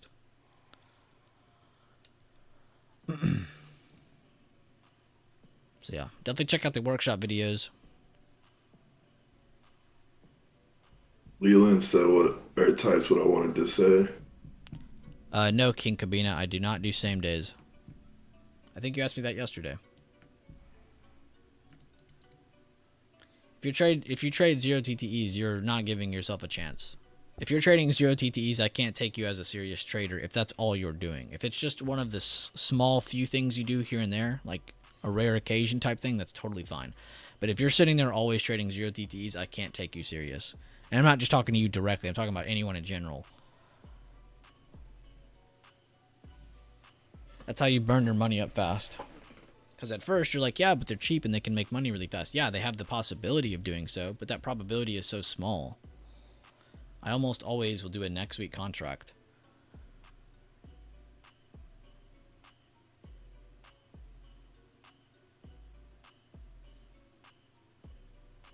No, even if you have a small account, I don't care what size account you have.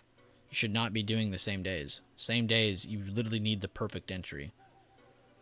You can sometimes take some sideways action into a really good push if the push is good enough, but a lot of the time you're just eating up your own premium. You're not even helping yourself.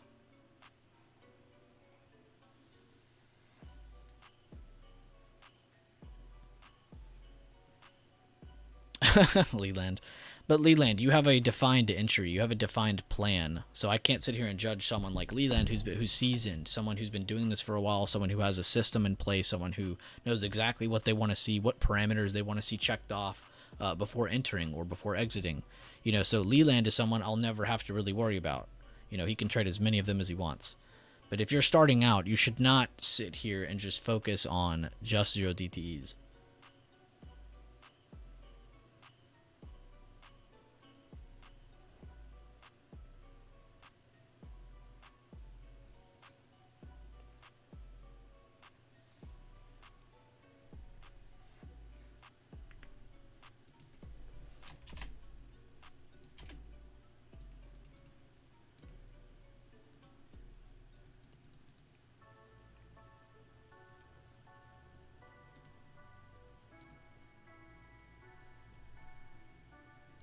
Wow, there's already so many good trade reviews in this chat. Good stuff, guys. Beating me to the punch on the post. Beautiful work. Oh, nice. Jazz traded Foot Locker.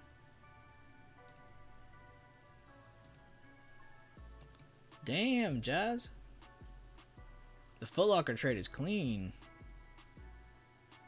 I like that you went for the Wicks, too. And your Mental Spy trade. Ah, nice. Even if it wasn't a crazy move, which actually you did... never mind, I see your target. That was a crazy move for you. Great work. But even if that was just a mental trade, beautiful job pointing out where your stop loss is. A lot of the time I see people post their mental trades. I don't see them mention a stop loss, which is wrong. You should always point out what's going to go against you, what can happen if it goes with you. You know, point out both sides of the story. So great job, Jazz. Amazing trade reviews in the Trade Results channel today. I see DX Mac also followed suit. He has a huge breakdown on his. Oh, nice. He has multiple charts. Cool, cool, cool. DX Max is super clean, too. Let's check out Leland's trade review. I'll pull his up for the stream. 1 minute open range breakout strategy. Played the break of the first 1 minute candle of the day. I love this strat when we've gapped up to a significant resistance. Open your 30-minute charts and see if you can tell where I grabbed this 396.27 level. Sold 7/10 of my position when the gap filled at previous day close. This is key. Don't be a greedy MFer. Pigs get slaughtered. Sold 2 more when price flushed the recent shoulder from previous day at the big 395 psych level. Held my runner through 394 and sold the last one at 393. Little pew pew by Pepe there. Pepe. Entry, he was checking from the 30-minute chart to see his level. Entered on the 1 minute chart on his first break. Sold most at the very first opportunity. Sold almost the rest of them there. And then he had one final one, which even if it reversed, it could not hurt him. So really good job, Leland. Example on scaling out there. Beautiful job, man. But yeah, good stuff, Jazz. Good stuff, Leland. Good stuff, DX Mac. Good stuff to Jazz twice. She posted 2 of them already. Oh, I missed some. I'm blind. Keeping it easy. Oh, this was the one that Sherman took. Very, very clean. Apple puts from 1 to 125 for 25%. Just one today because of the variable market conditions. Took the 80% entry at the 132.90/133 level on both the 5 and the 2 minute chart. Decreasing volume to the upside gives me more confidence. Stop loss is a close above. See, he mentions the stop loss every time. Mention both sides of the story. Don't just mention the part that worked out for you. Don't just sit there and say, oh, well, it hit my target, I took profits. Okay, no shit. You know, point out what would have happened if it went against you. Even if it's a mental trade, even if it's a trade you didn't take. Always point this out in your head. So when you do jump into a real trade, that information pops up to you in real time.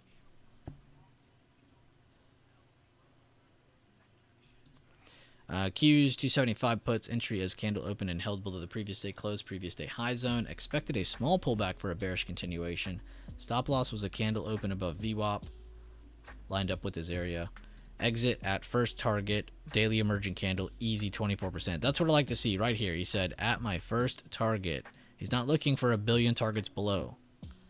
Beautiful, beautiful job, Tulip. Amazing trade. I love the trade reviews posted today so far. Jack sticking with the stop loss. Good work, man.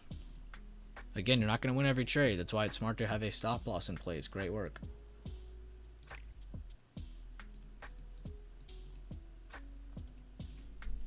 What's happening to Disney?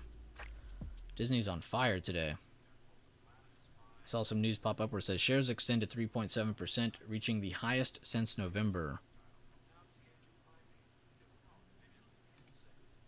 My friend Jonathan will be happy to hear that.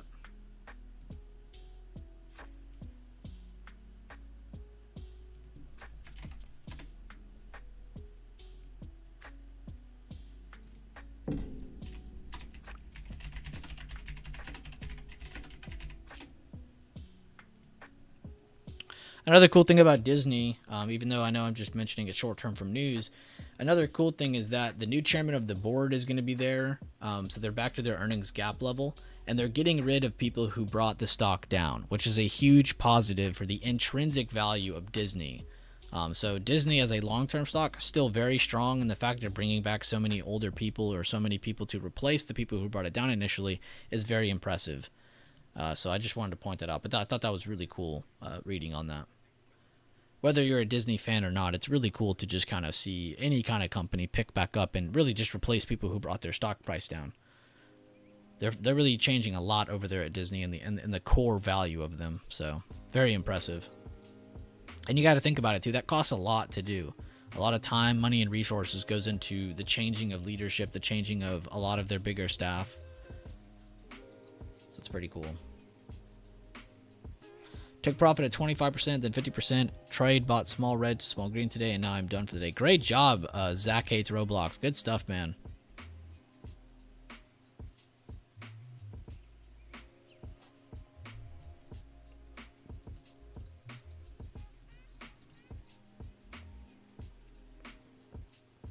And yeah, I'm seeing a few of you say Biden's finally speaking now. So he's about 45 minutes late, which, again, I want to make that very clear. Never have bias. It doesn't matter if you're in trades. It doesn't matter if you're politically biased. Never be biased. Presidents of both sides of the realm have been very late to a lot of their meetings. So I just want to point that out. I'm neither. So just looking at it from the financial perspective, Trump was late to half of his meetings. I haven't seen Biden on time to a single meeting. And I think Obama before wasn't really that. Actually, Obama, I think, was pretty on time most of the time, if I remember correctly. I remember Trump was like half and half. He'd be there, and then sometimes he wouldn't. And Biden, I don't think I've seen him on time to a single meeting. So it's like it's getting worse.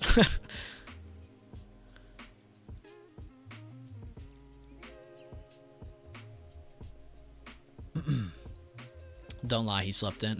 I mean, possibly when you're the president, I mean, make your own schedule, right? Good morning, Peter. Glad to have you.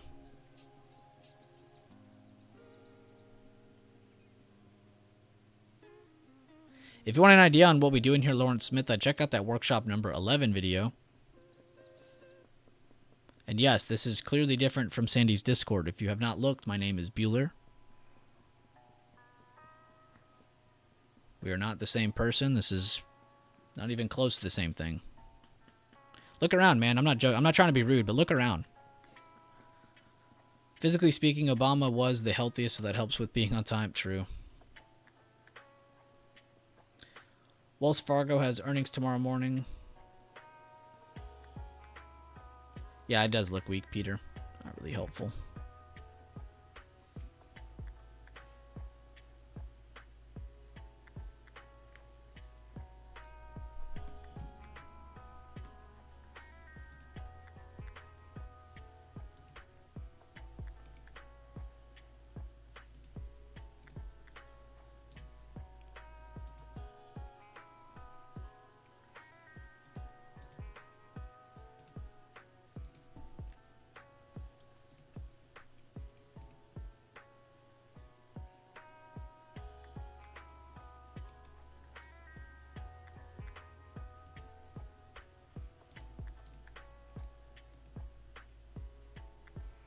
Yep, looks like we were right. That was pretty much the lower high. I mean, it wasn't really a lower high. It's more of a double top at this point now.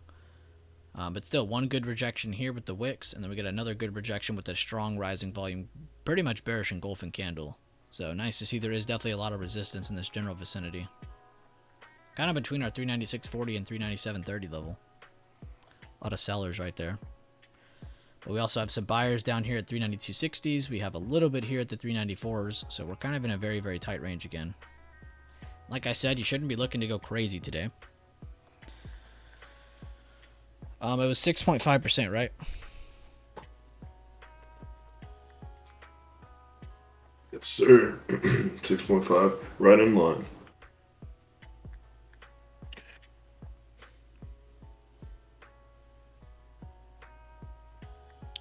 Matthew Broderick ever reach out to you? I have no idea. Who is that?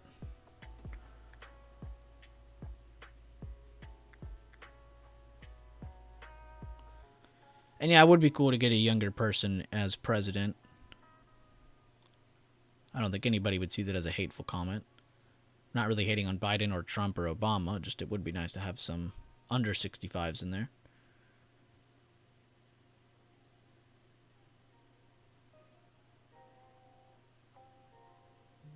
Why did I start using Bueller? What do you mean, like the alias? Roblox, I'm 27. I've been in trading for about 5 years. I've only been in options for a little over 3. Oh, I was wondering what the hell you meant. I knew the actor's name was Matthew Broderick, but I was sitting here like maybe he meant somebody messaged me on Twitter or something. Like I was so confused. The alias has got a bunch of reasons. I won't even get into it. It's also a very stupid reason, but I like the name Bueller. I was so confused there for a second, King Cabina. I was so lost. Because at first I was like, damn, is there someone trying to message me? And I was like checking my Twitter and my Discord DMs. Was like, Matthew Broderick, Matthew Broderick. It's like, why does that sound familiar but not at the same time? My apologies. That's pretty funny.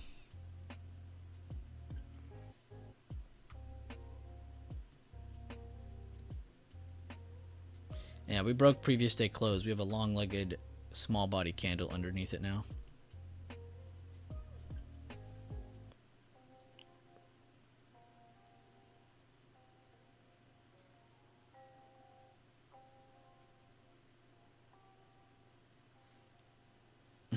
Tobias, Jesus.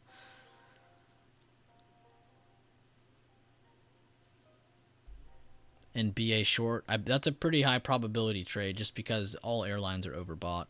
I'm actually looking at AAL. I want to see a better seller candle pop up, kind of like this one.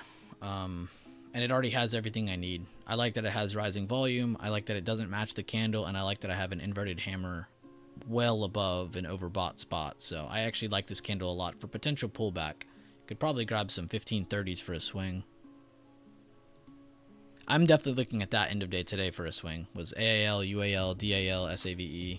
The only thing that kind of screws all of that though, and somebody brought it up earlier, whoever that was, is Delta Airlines has earnings soon. So that is one thing that could potentially screw that trade. And we have a 3-day weekend. So it's not really fair to say this has to come down, because you definitely could just get some inside bars and then it ruins everybody. I think he's just discussing what's already gone down, Cheaptastic. I don't think it's going to be anything new. It's just your normal president coming out saying, oh, look, we're doing great, this and that, this and that. Things aren't so bad. Republicans of both sides do this. I'm sure he's talking about other things. I didn't even look, but I would assume that's what he's discussing.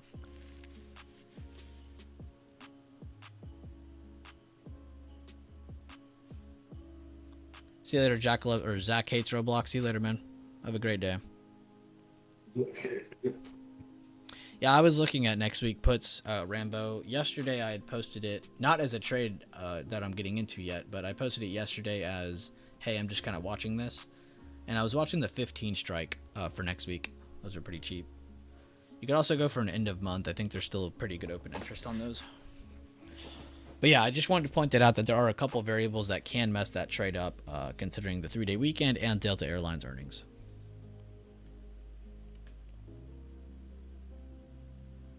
But that might be the first trade I take in the little account we're doing for Lifetime. We're doing a 1K account for mainly swings for the Lifetime group. I did a $230 challenge. We got that past a pretty good amount. I did a $410 account. Did pretty good on that one pretty quickly. We actually restarted it and did good twice on it. Now I'm doing a 1K account.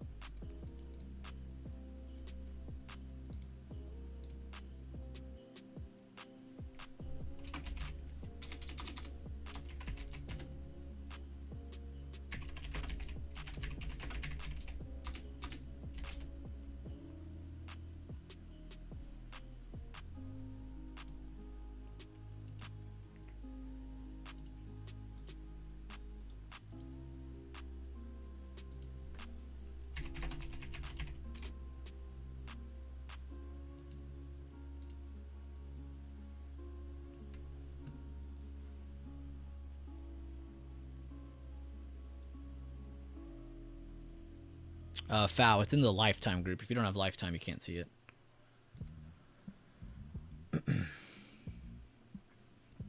Probably do one for premium if I do good on this account, and then I'll do another one for the full chat. Just kind of cascading down, really.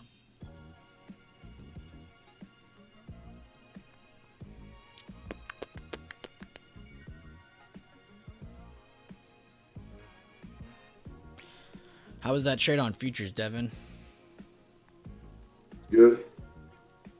It played out kind of how I expected it to. We had that quick sell-off, trapping a bunch of people, then it retraced, and I caught the dip on the back up. You got it on that first sell-off, or you waited until it did the higher low? For that higher low, after it kind of broke through the 50% of the move. Okay. I was just trying to picture how you did it.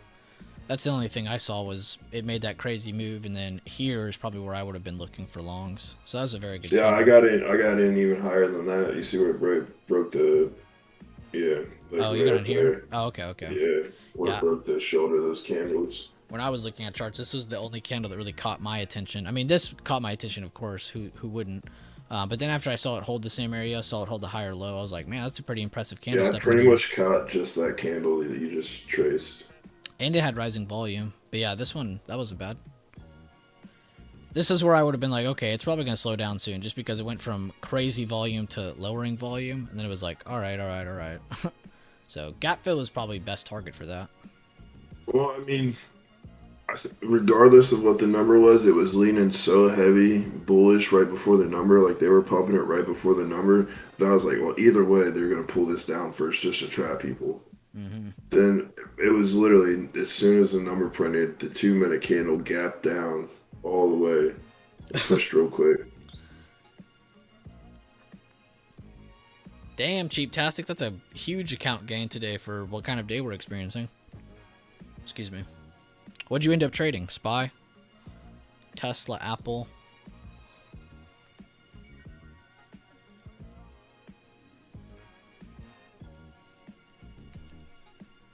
My bad, Gary. I just saw what you said. I think my friend Dylan brought this up the other day, too. Because we were like, damn, CCL's actually moving again. Yeah, and it's actually at a pretty good spot. Good eye. If I was to grab an area of supply here, I'd go from this candle here, because this is kind of where we hit high before slowing down and reversing, to the open of that candle. So about right. Oh, come on. There. So we're in supply. So that's a good thing, too. So in supply, lowering volume. Bit of an overextended move, and without having RSI on, you can actually tell if something's overbought or oversold. Gapped up small body candles or gap down small body candles can initially give you a potential overbought or oversold signal, and you can do all of that without having RSI on. Now, if you do want RSI on, there is a cool setting I like to turn on, and I'll show you all on stream real quick. Type RSI, and again, I don't use RSI anymore, but if you do use RSI, these are the settings I would have on. So normally it starts you at 14, 70, 30. 70, 30 are the parameters of the overbought, oversold move, and the 14 is just the length of how many days it tracks. I would lower this to 4. I would higher this to 80, and I would lower this to 20. This gives you more aggressive settings for if there is actually an overbought or oversold move, and this tracks less days, giving you more aggressive signal, more accurate signals is how I should put that. Click OK, click Apply, and bam. And look, I was correct. We had a bunch of gapped up small body candles, and it leads to me to believe we have a overbought move. We are more than overbought on this RSI, and that's with those passive settings on. So I just wanted to show you that to prove to you it is an overbought move. But that's how I look for overbought and oversold moves, or gap down or gapped up small body candles in a row, especially when you get multiple of them. Like, right, this is a great example right here. You know, this is kind of a momentum starter. This is kind of the excess of bulls, and then you get another gap up, and then you get another gap up, but all really small body days with pretty good volume, initially telling you that, hey, this is going to slow down soon. This is very overbought. They retraced the move within 1 day. All of that was overbought. So it's just really cool to use gaps for like momentum starters, to look at gaps for potential slowdowns. Gaps can be very, very helpful information-wise.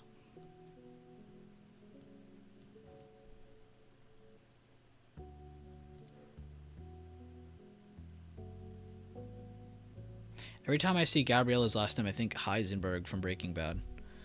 Could you have a look at UNG? What are your thoughts regarding price action? That's natural gas, right? Yeah, natural gas. Dear Lord, they've taken a dip.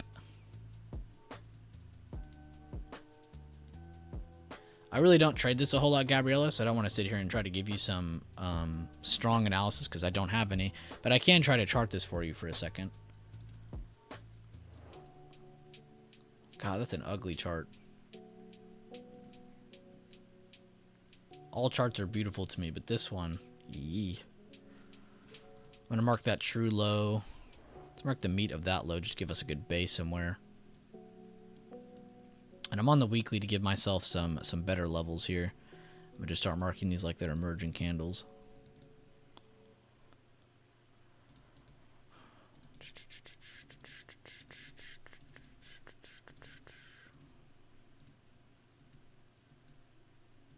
God, that is an ugly chart. That is so ugly. I feel like I'm looking at a Chinese ticker during their lockdown periods. Like that's what this feels like I'm looking at. Or is Baba or JD when they were in lockdown, or even PDD.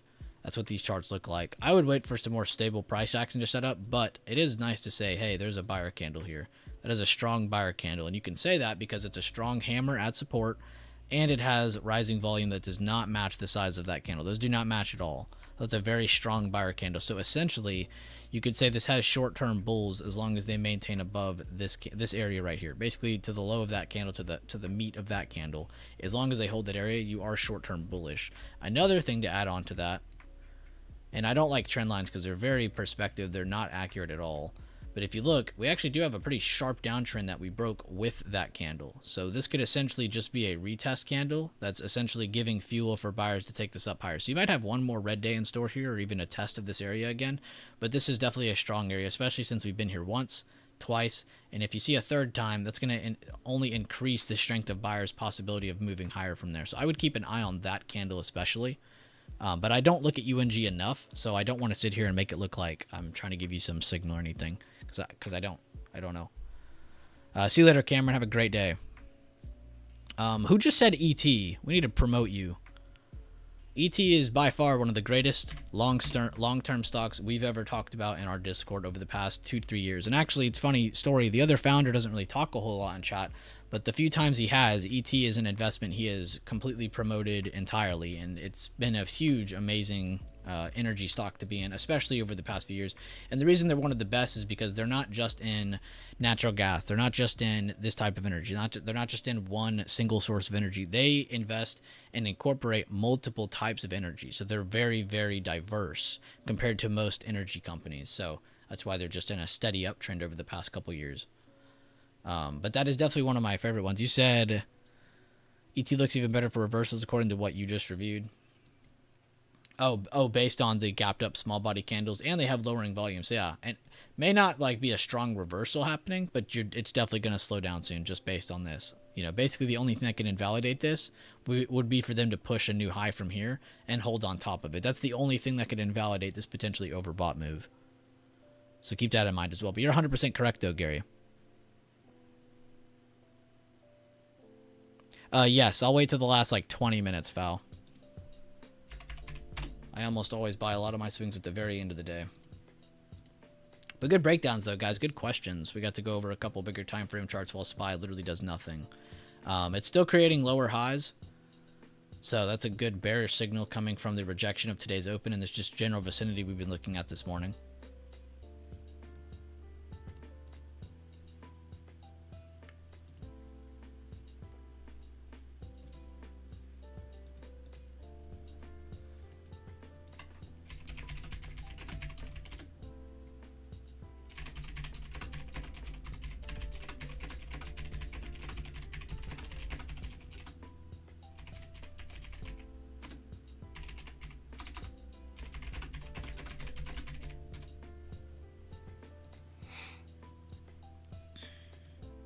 What's up, Mel? What you doing? Are you still shorting from the retest on Tesla?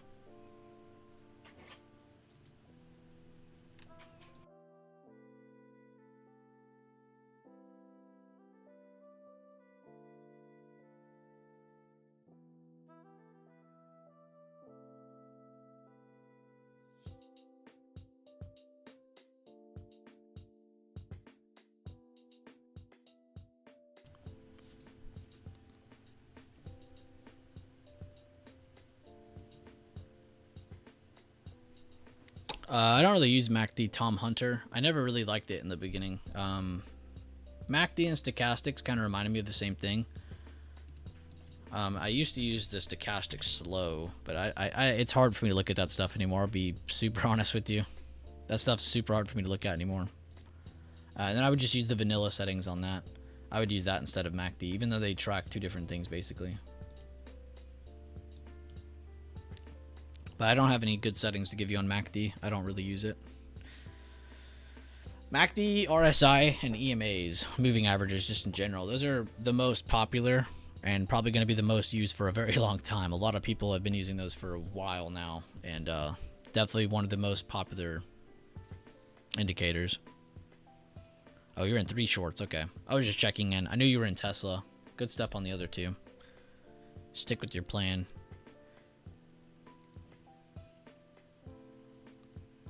Who's Kevin? You used to use it as well. You removed it. Yeah, it's just too much to look at. I use that setting on all time frames. JN.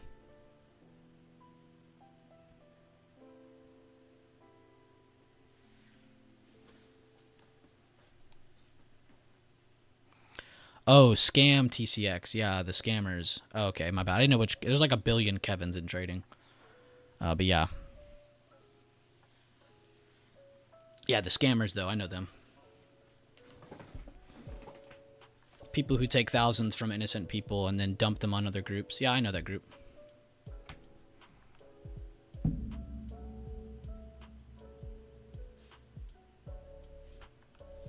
You know what? Just because I'm in that kind of mood today, I'm going to link y'all a funny-ass video. Y'all should watch this video and see how a scammer trades. Here you guys go. This is how scammers trade. There you go. It's a very funny video. And I personally take this to heart because I have multiple members from multiple groups that you guys are all aware of that have not just scammed people, but completely screwed them out of having any motivation for trading. It's beyond insane. Can we watch it together? I would prefer not to. Y'all can watch that. I've already watched it. Very funny video, though. Also, I don't know about copyright stuff, so I don't know if that's even something I can do. I don't monetize, but I don't feel like getting a copyright strike. Plus, it's not even about being monetized or not. Getting copyrights are bad for your channel in general. I don't really want to do that.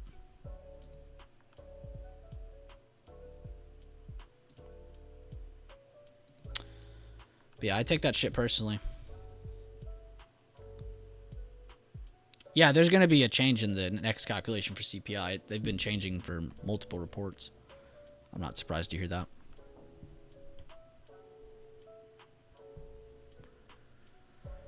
You can even see the forward outlook for them, but they're not accurate, of course, Bob. They only have some estimates for 2023, and they have 0 estimates that are actually gathered correctly for 2024.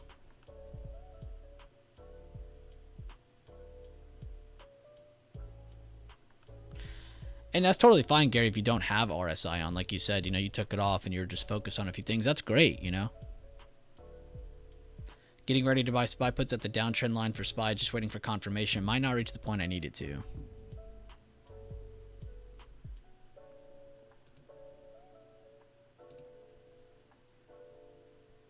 Liver King.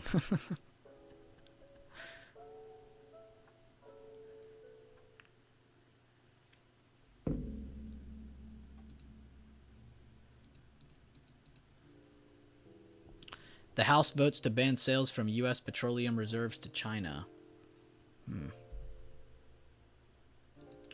Are we figuring out that we actually need our reserves because we're running out?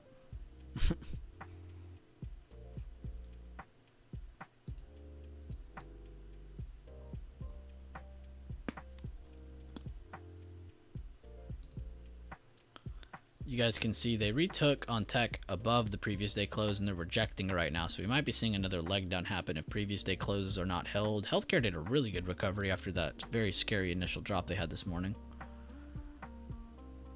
Discretionary barely got above and have already rejected previous day close. Financials are back above previous day close.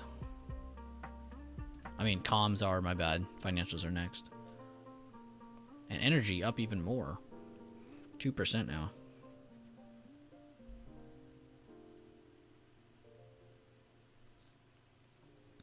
Well, Moon, the joke behind that video is that the guy that I just said is a scam is in that video.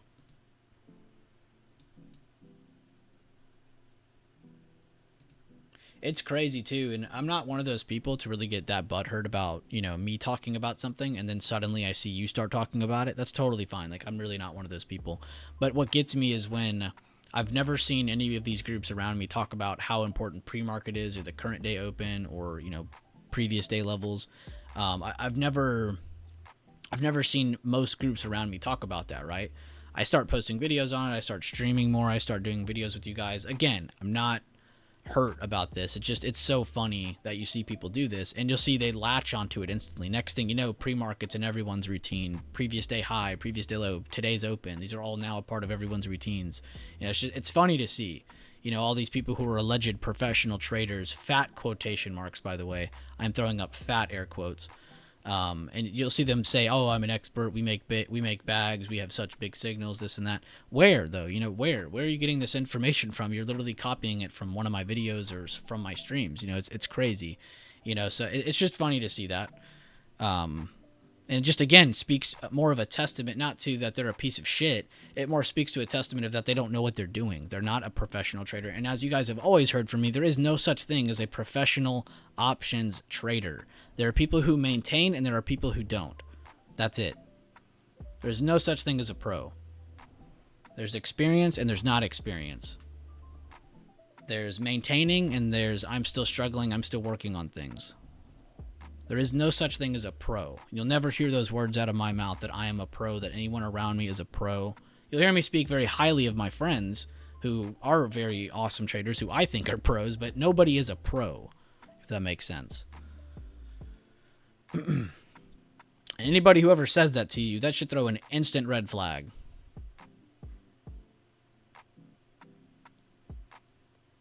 And it just pisses me off, not because it hurts me. I mean, I don't care if I lose viewers. I don't care if, this or that happens. But what I do care about are people who join my group and discuss with me their problems that they've had with past groups that weigh on them now that they're in my group. I hate seeing that. I hate seeing people get scammed out of money or losing motivation, regardless of losing money, than joining my group and expecting to just, be revamped instantly. And I don't blame them. I don't blame them for having that kind of thought process, because it's not really their fault they went through with that. They didn't know any better. But it's just crazy. And that's why it really kind of grinds my gears. Family Guy joke. So, that's why I said it like that. I'm not really meaning to bash on anybody, but that shit is more than annoying. And I do feel bad for anybody who has been hurt by those groups or felt like they lost motivation because of these poor-ass groups.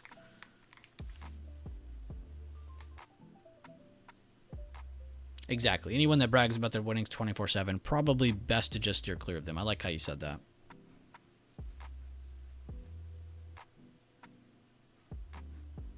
Today, Open acted as support on SPY. today's open. We failed it as support. Do you mean rejected it? Because we did reject today's open pretty well.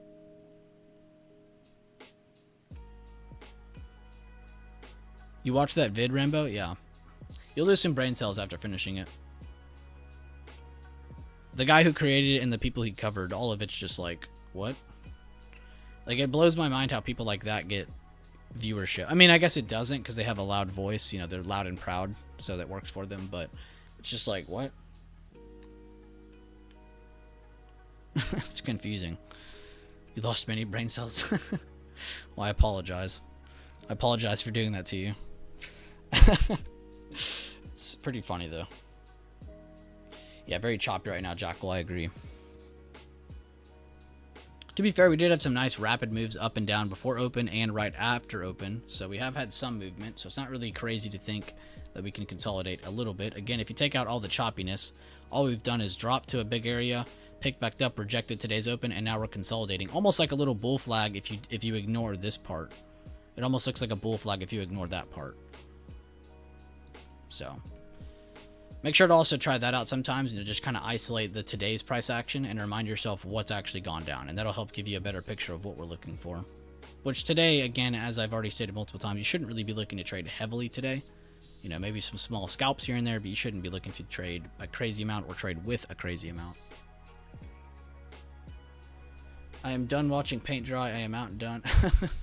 Up 9%. Gonna go eat breakfast and just chill. Only will take a super good setup. Awesome, Jack. We'll love to hear it. Have a good breakfast, man. Thanks for tuning into the stream. PayPal XOOM launches cross-border money transfer product. Cool.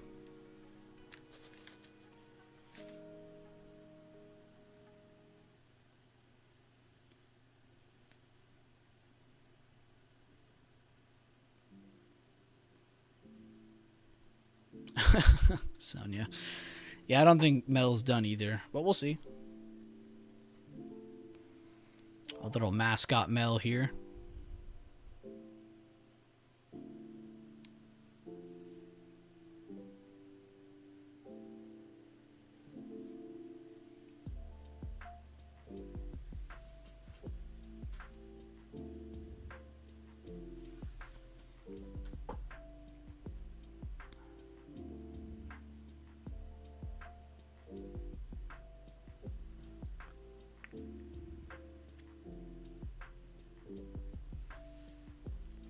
I like your target cheap, mainly because if we do reject here and continue to fail to get back over these areas here, 394 is the next key area. So that is most likely where price is going to head if we do maintain pulling back down, which so far it looks like it does want to do that.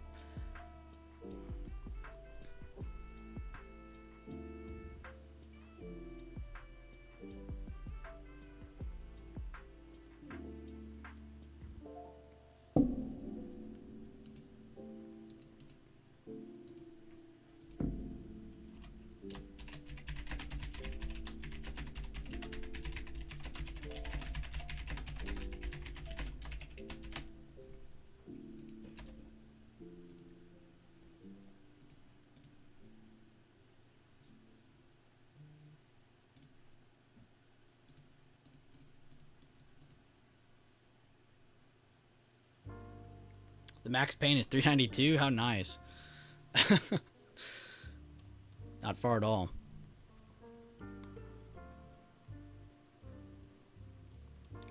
No, hybrid trading cowboy, and as I stated a billion times before today's stream, I've never once ever stated I created the pre-market system. I haven't. That would be stupid to say. I'm just saying, around people I've ever met and groups around me, I've never seen anybody ever talk about it until I brought it up as an important topic. That's all I've stated. So that would be ignorant to assume that I invented it, or ignorant to say that everybody copies me. Clearly not. I found my own way to them. I'm sure other people have as well. But I've definitely not invented the pre-market system. But no, it's not beginning trader rules. This is not taught to a lot of people. What might seem apparent to you now is not so apparent to most people that are looking in. Most people do not start trading and instantly go, oh, pre-market's important. It's actually the opposite. Most people will teach you that pre-market is not important because there's no volume. One Texas X. It's just a website we use. It's called, here, I'll just link you. Let me find it real quick. I have it in my saved bookmarks. Here it is. But it's just a maximum. This is essentially where most options will expire worthless. So that's why we have a max pain. I mean, it literally stands for what it is, max pain.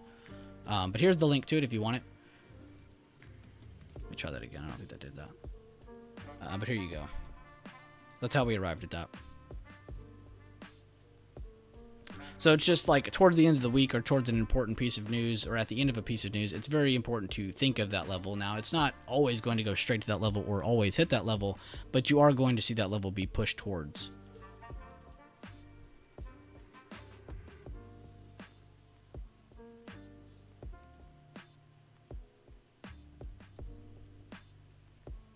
You're convinced you're going to buy a Tesla robot? Thank you, Leland. But also, it's still good to just retype it because some people don't hear me for some reason. I'm out for today. See y'all tomorrow. Might drop another part of my series before open. All about inflation, baby. Love to see it, Tobias. We'll read it on stream tomorrow. See you later, Ace. Be safe.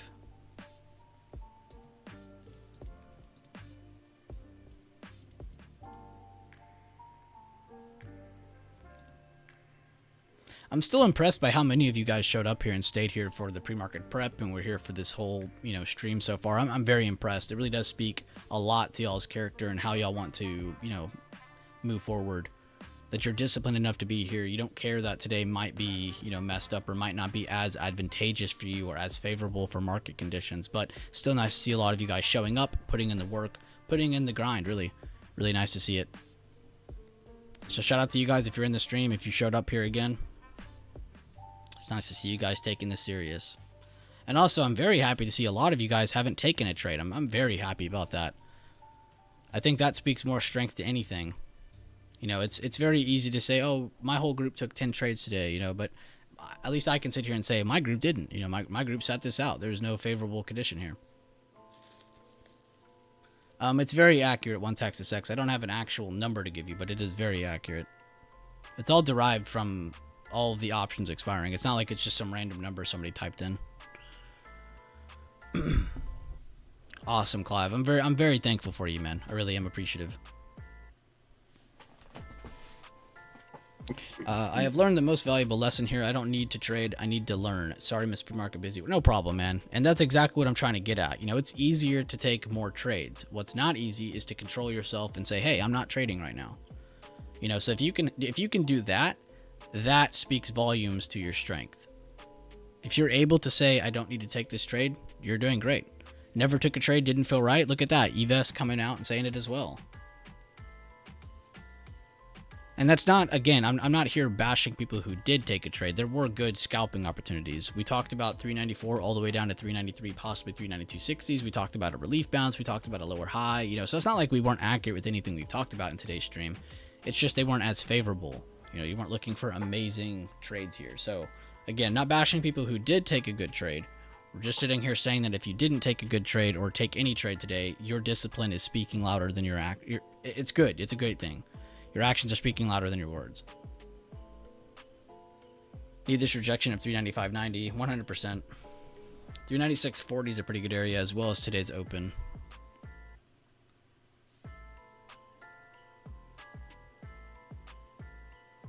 I did take a trade, narrator. He shouldn't have taken a trade.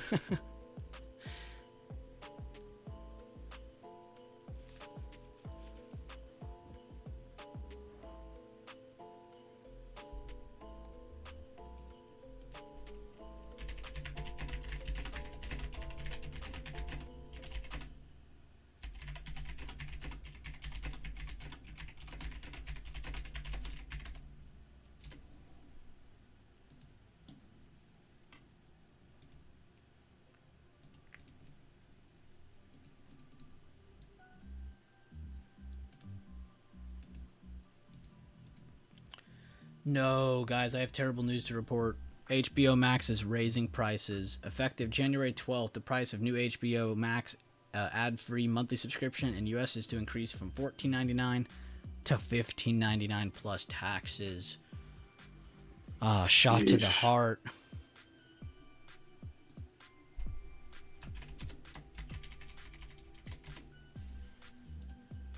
Warner Brothers is like, crap, we're not making any money on anything. HBO is the only profiting part of our business. How can we ruin this too? Let's raise the price. Which, to be fair, HBO is probably one of the higher quality streaming services. I would say they're one of the higher quality. Starting to take off now that it go over that pre-market high.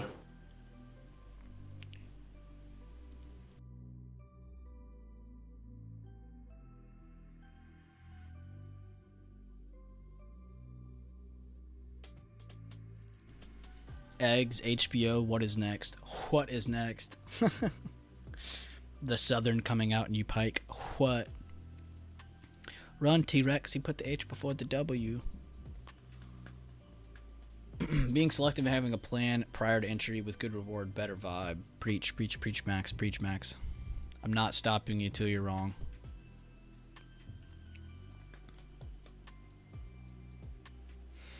I struggle taking trades. Always seem to just watch. Logan, how many times would you say you take a mental trade, though? Do you take mental trades? Do you go back and review the levels as they are? Do you try to circle entries, circle exits, circle possible stop losses, or highlight them, label them, however, whatever helps you or however you like it?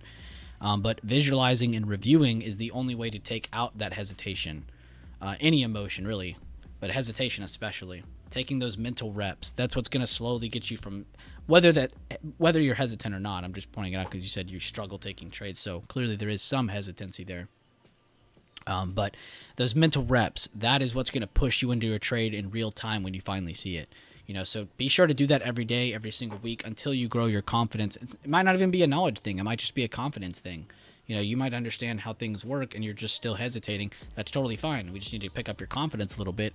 Those mental reps will help that. And then the more you get into those trades, when you're using the staircase method, the more your confidence and knowledge is going to rise past that. So the staircase method, again, for anybody who doesn't know, is entering with one contract. After you've done enough mental trading, and that's why we made that PDF. Again, if you go to the top of the stream, you can click that link and it'll take you straight to where we made that link and all that. Check out all the information. But in there, you'll also see it. We say in print or in boldened, we say all of this should be done mental trading. Then you can jump into real trades. And this is kind of for when you're past that part. When you jump into your real trades, you should only be buying one contract at first for a while. Get in, get out. You should be getting into your entry, getting out at your first target. There should be no other hesitation, no other argument past that. You should discipline yourself to stick to that. You should always enter wherever your entry is. 40%, 80% buy the dip entry, doesn't matter. You get into the trade, take profit at the first target, label your stop loss, make sure you're doing that before everything. And then take the trade. Take it. Stick to what you planned before the trade. Don't change anything up while you're in it. Don't say, oh, I could adjust this, I could do that. Don't do any of that. Get really good at making it to that first target. Then over time, you can go farther than that. You can grab more contracts, start to scale out most at the first target, try to take runners to the next, and that's how you staircase yourself up. But each of those steps takes months, sometimes years of time. So give yourself a little bit of time as well. But make sure you're taking those mental reps as well. Slowly decay that hesitancy.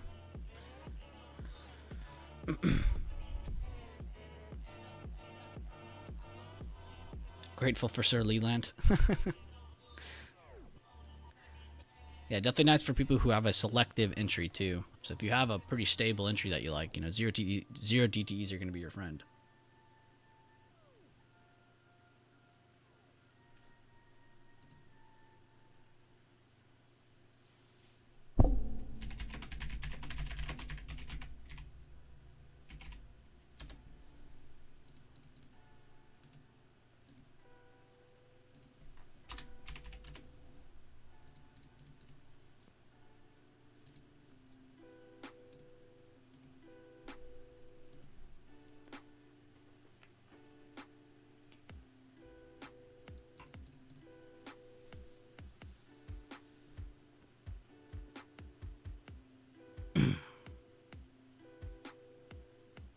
Lowering volume across the past 1, 2, 3, 4, 5 candles almost.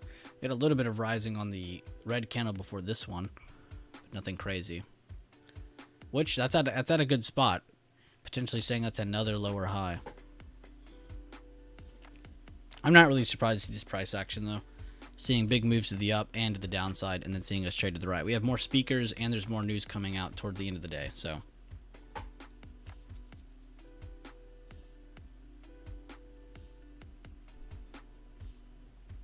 well, I talked about one of them, Bob. You can go back in the stream as well, but I'd love to break it down for you again.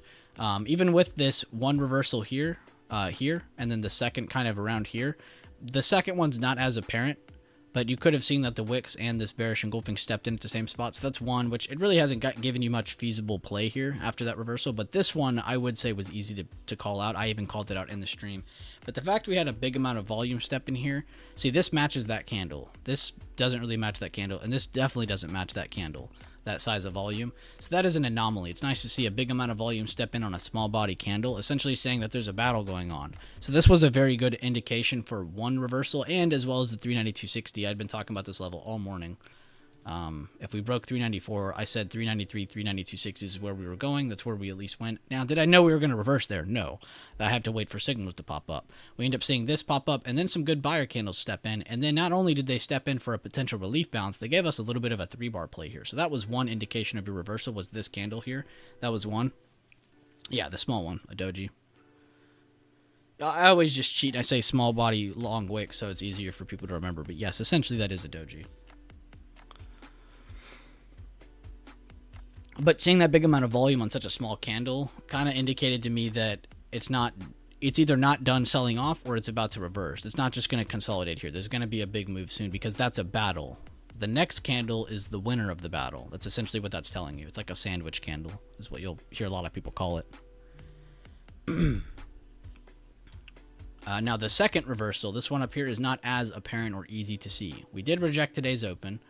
We wicked at it, came back up, and got pretty much a bearish engulfing against it. But even with that drop, there really hasn't been much, leeway after that.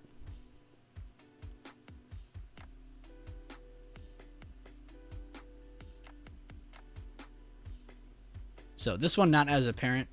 This one a little bit easier to see. But this one's all based on positioning.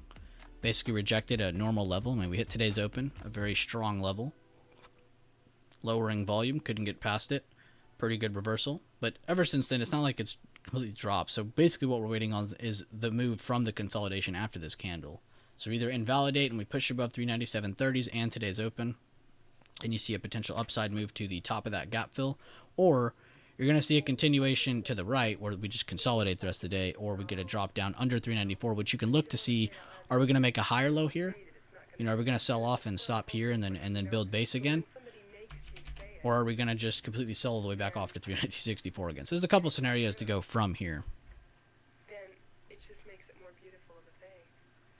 You want to go for the more beautiful and say it? Who are you? What do you mean earlier? This is all the price action today. If you're talking about this, there's no way of telling that. That's news was coming out. If you mean this area here. We had CPI come out. There's no way of telling. If you're talking about this. But that's everything today.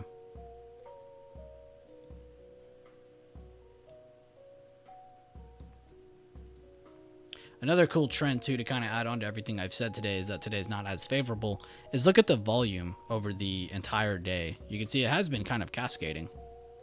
We've had a couple pops here and there, but, I mean, it's been cascading for the entire day. You would love to see a retest of the previous day low. Yeah, that would be nice to see.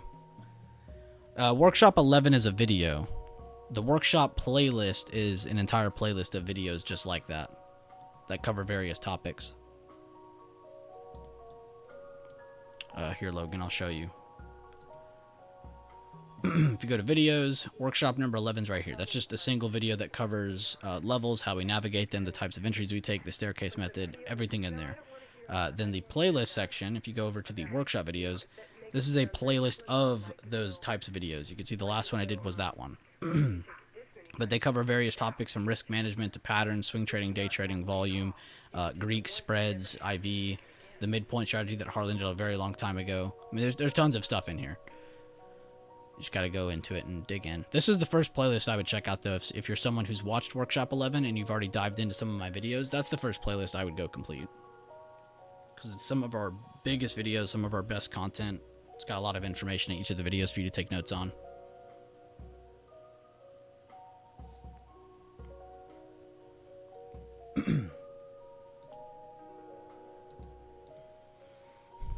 Who's Sped on Discord again? What's your name on the YouTube chat? I already forgot. Is it Pike? No, it's not Pike. It's not Ace. It's not Mill. Is it Foul? I don't remember. No, but you never have to take it again. One time is all you need with the right person. Or the right people in the right place. Seen any monsters lately? Oh, not me. I'm a happy person. See, I can't. They think I'm crazy.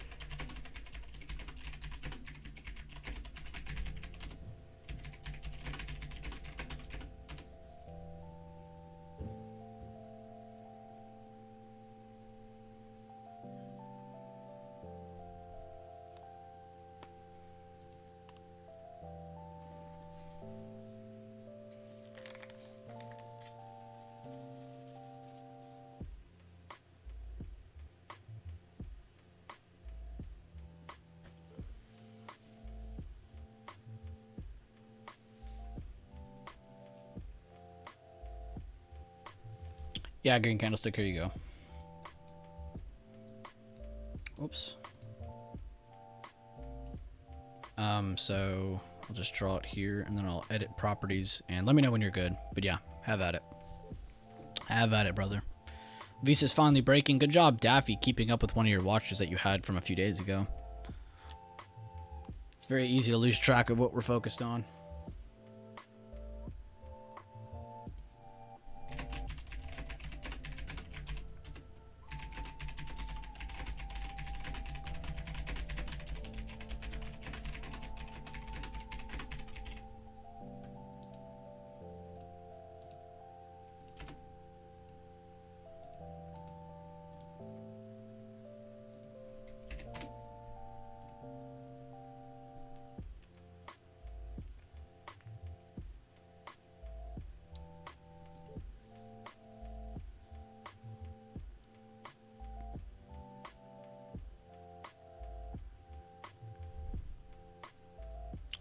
Sack Lunch, were you in here earlier when I was talking about it?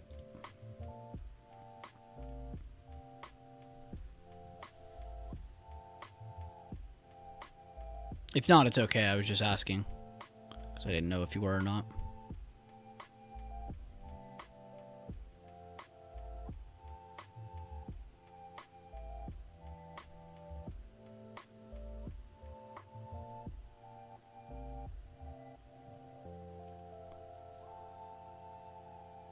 Okay, well, Sack Lunch, just to let you know, great eyesight, because I am also looking at AAL for puts.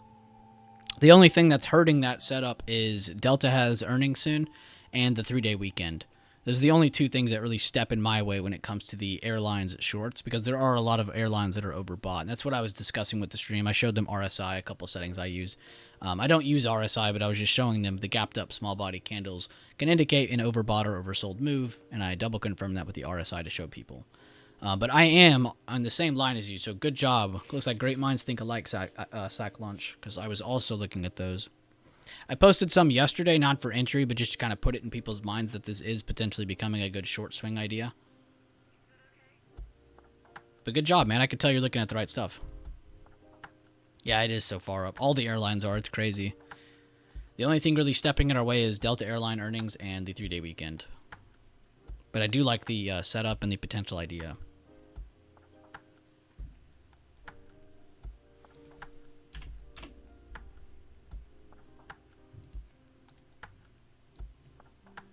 I also kind of like Daffy's idea. The other day he was talking about how Visa's kind of overbought as well, and they are. They're at a pretty good spot for potential reversal. Not like it's going to tank straight to 211 or 212, but they do have a potential chance of pulling back to 218, 219. If they can break that, they can definitely get a larger pullback getting in. Yes, Delta earnings can affect the American. That's why I was saying it can hurt that swing idea. because it can and it will affect American Airlines.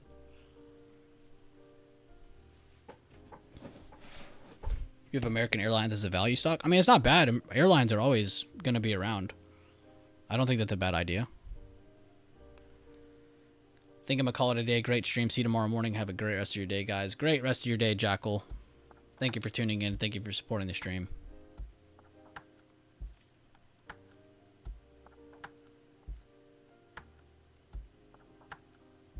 Facts, Daffy.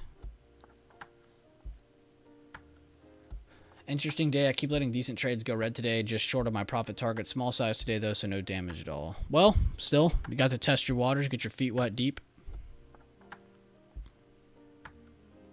Is this Deep Nash from my chat? I think I'm saying the name right. Jekyll and Mr. Hyde.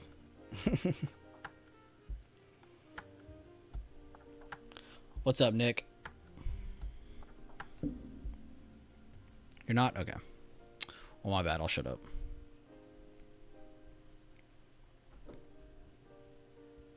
Josh, Monday I'm going to be lost. Going to have to do a full day's work at the 95. My boss will be sending you flowers. Really? He'll be sending me some flowers. Nice. I'll try to come out with something. Even if since we're not going to stream Monday, I'll still try to come out with something. All my links, of course, I'll post Monday. Oh, yeah, that's probably what I should warn people, is that Sunday is not going to be the day I post all my chart links because Monday is closed. So Monday night, I will be posting all my chart links in my channel. So if you're in the Discord, if you have basic membership and up, you should be able to see that channel. But that's where I'll be posting all of my chart links.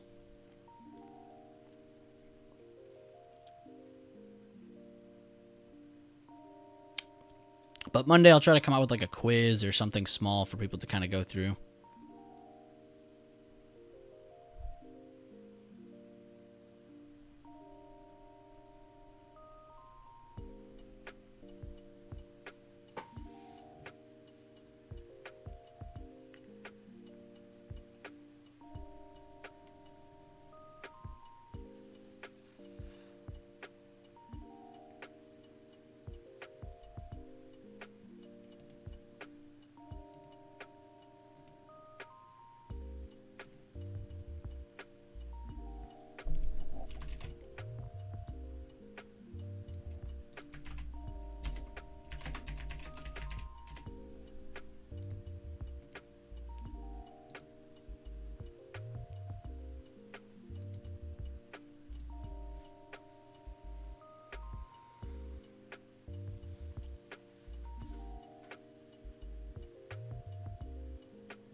Sam Ram, what do you mean?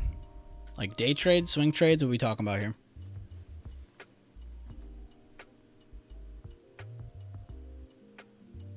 Thanks for the stream. Got 1.3% on portfolio today. Not complaining for what today is like. Great job, Wag. Swing trades, yes. I do like the end of the day entries, Sam Ram, because it kind of takes out a lot of the invalidation potential. And what I mean by that is with more of the day left, that gives more chance for your trade to potentially invalidate or fail.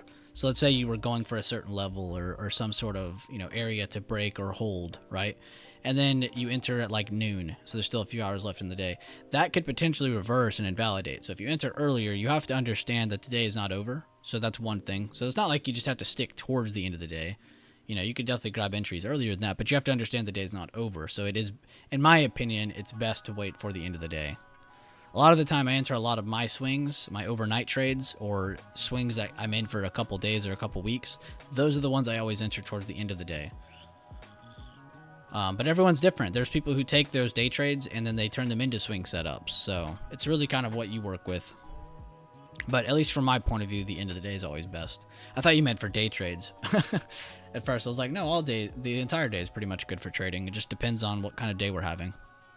Because there's a lot of the days you'll have really good moves in the morning and the end of the day, and the lunch will be kind of boring. And then there's days where the lunch has price action as well. So day trading's a little different too.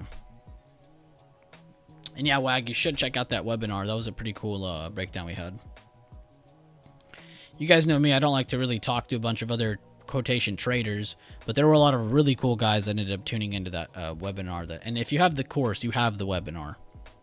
It's at the bottom of the course. I added it to it. But yeah, a bunch of really cool speakers were on that one. My friend Jake Ricci was on it. We had Champion Vibe on it. They had JD on it. JD's really cool.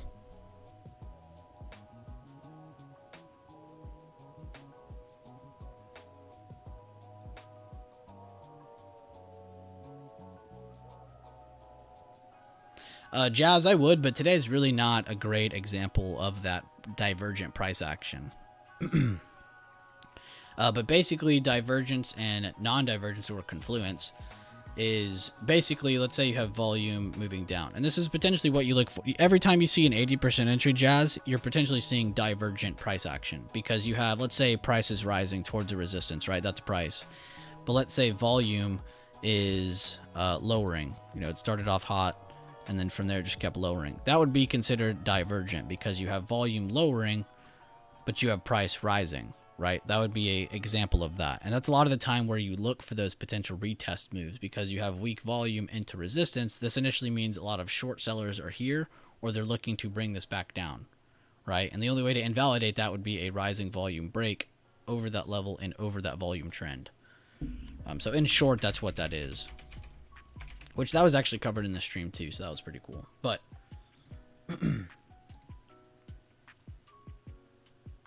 biggie though.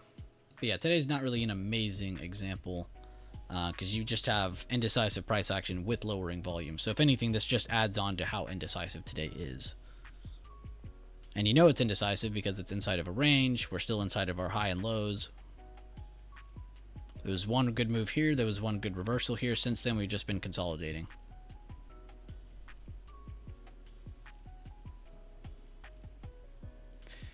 Just looking for patterns on the 4-hour help with your entries on swing trades. I personally look at the daily. I use levels from the monthly and the weekly for the most part, but I pretty much only look at the daily. And you'll see a lot of that. Here, I can just go over some. Let's go to like a clean SPY chart real quick.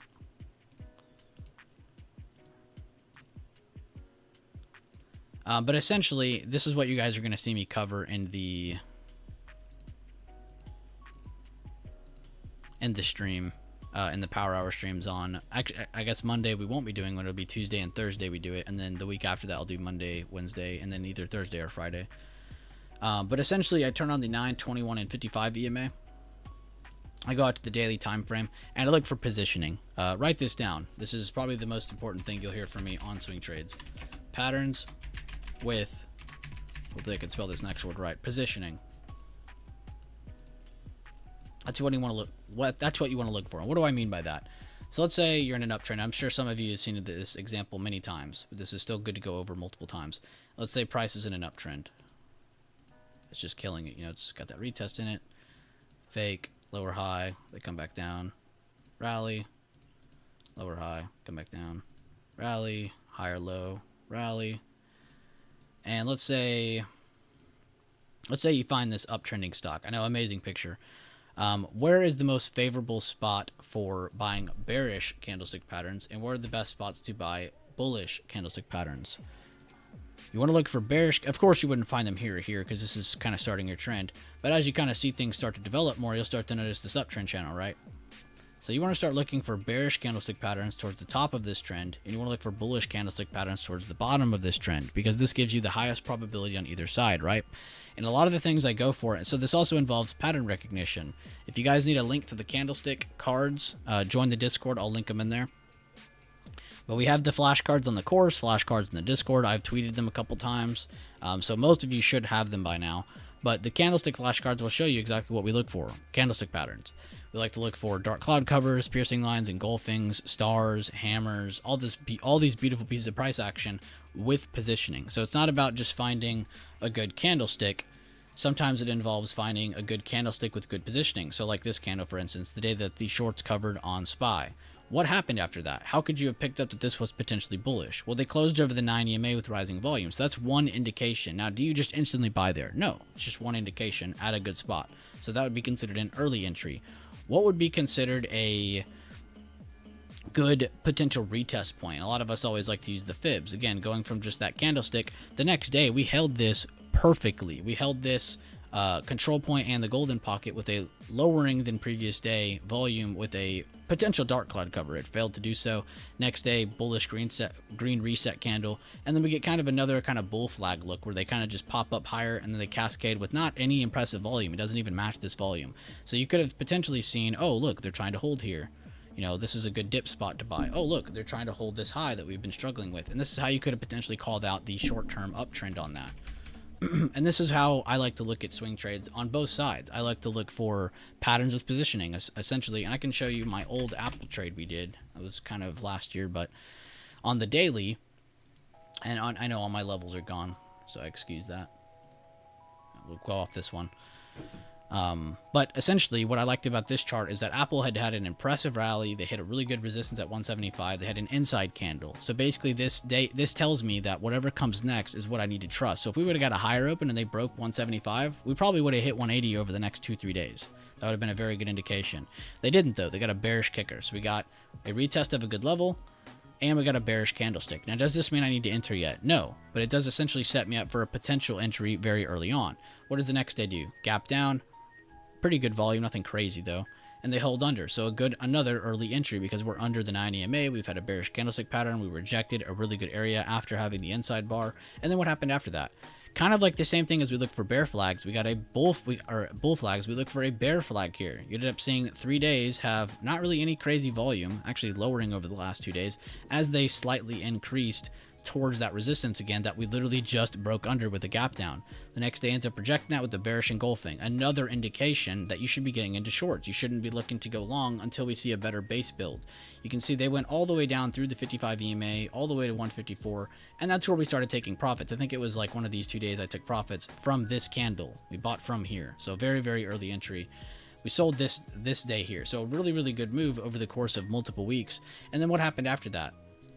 If you go from the level in which we fell from, which, hold up, I need to turn the setting off so I can actually click what I need to click. Again, you're not going to do this your first try, but we went from the level we fell from to the level in which we sold at. Look where price went up to and rejected again, right? Rising volume, bullish gap here, you know, looks really good, right? Looks super bullish, but they rejected the retracement spot and the next day completely destroys any buyers who got trapped here. This is also known as a bull trap. They got trapped there instantly, and they cascaded down over the next couple weeks. But as you can see, the power of candlesticks, the power of price action, it really can lead to a lot more. And I think also on the weekly, we had a, yeah, it was this candle here. We had a inverted hammer or even a doji star kind of sitting as an inside bar, kind of giving initial saying, hey, there's some sellers. So you can see the rising seller volume here of the previous week and positioning. Look, it's at the top of the trend. It's at the top of the trend, right? So we shouldn't be looking for bullish patterns there. We should be looking for bearish as they approach that angle. Again, you don't need to draw these trend lines everywhere. It's just to give you a better picture on how we look for that positioning. But that's a lot of how I like to swing trade. And then I also use the 9, 21, and 55 for confluence to help give me extra signal. So if I see, you know, a break of the 9, I'm short. If I see a break of the 9 and the 21, I'm short to the 55. If I just see a break under the 9, a lot of the time it's a good overnight swing strategy to trade towards the 21 and vice versa to the 55. But that's a lot on how I look for that price action. That's how I look for a lot of my swing trades. So you guys are going to be seeing a lot of that as we do more of these power hour streams. But I do not use EMAs on the smaller time frames. I do not day trade with EMAs. Oh, that was a mouthful, but I'm glad I got it out.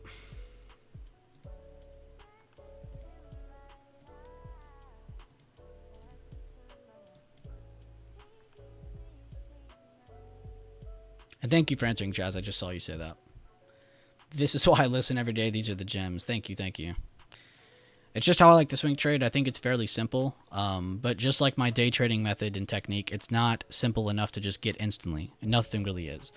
You have to look at this stuff for a little while.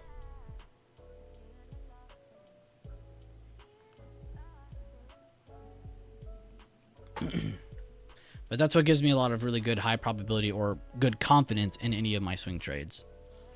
Patterns with positioning. The EMAs, the levels, all of that is just extra confirmation out on top of everything we already have. That was a mouthful. Where's my water?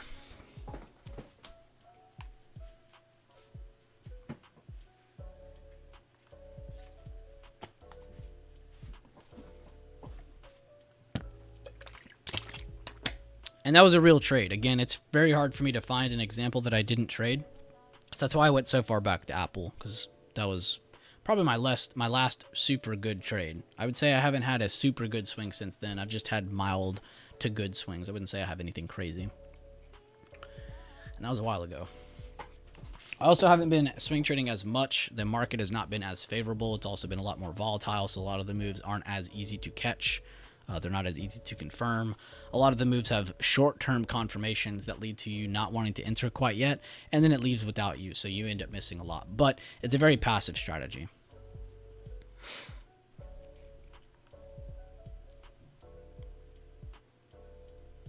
Yes, 100% deep. That's a great question. Not on the daily time frame. I don't use those daily emerging candles, but on the weekly or the monthly, yes, I will use those levels to either help me take profit or have a good stop loss or anything like that. It's just like the smaller time frame, just with a different. It's just like the day trading technique, but with a different time frame, if that makes sense. Great question, though. But yes, I will use those levels to help me increase, the knowledge around current price as much as I possibly can. It's super helpful too, because then you're not just relying on EMAs, you're relying on price action still. The EMAs, again, can just be outside confluence or an extra confirmation to give you more confidence or just more knowledge of what's going on.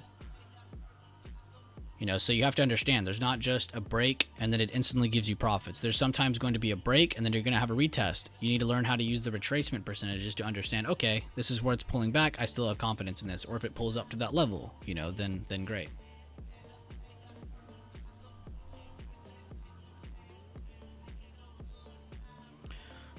Sam Ram, just because VIX is breaking does not necessarily mean SPY has to rally. VIX and SPY are not exact opposites. VIX tracks volatility of SPX options. So yes, they are similar, but just because you see VIX dropping doesn't necessarily mean that SPY has to rise. This is a really big inaccuracy in a lot of what people cover. When they talk about SPY and VIX, you'll always hear people say they're perfect opposites. They're not. They're not at all. They're related, but they're not perfect opposites. So just remember that. It tracks volatility. And I was literally just about to say that, so I'm glad Leland said it.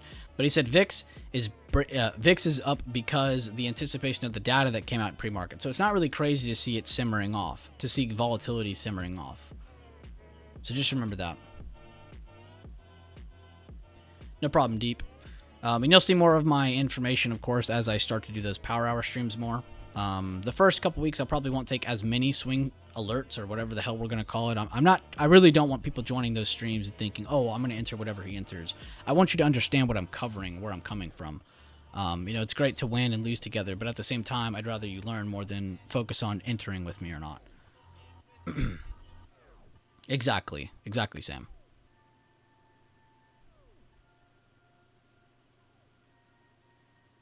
And there you go, Leland dropping it right there. Follow up on the patterns with positioning. He just dropped a really cool quiz for you guys to check out.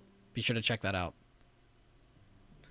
Thanks for covering I've watched Workshop 4, 6, and 7 multiple times. And also thanks for the latest PDF. I've read it twice. And wow, Gary, huge props to you, dude. I think you've probably gone through it the most then. Very happy for you, man. You're a true warrior. That's really awesome to hear. To be able to go through all of those workshops and the PDF multiple times, that's just impressive. Hopefully you're picking up on some of the information in it too. You're not just reading it to read it. You're actually kind of going alongside a chart or something to kind of pick up on the information that's in there. But yeah, I'm very, very glad to help them. Glad you like the information.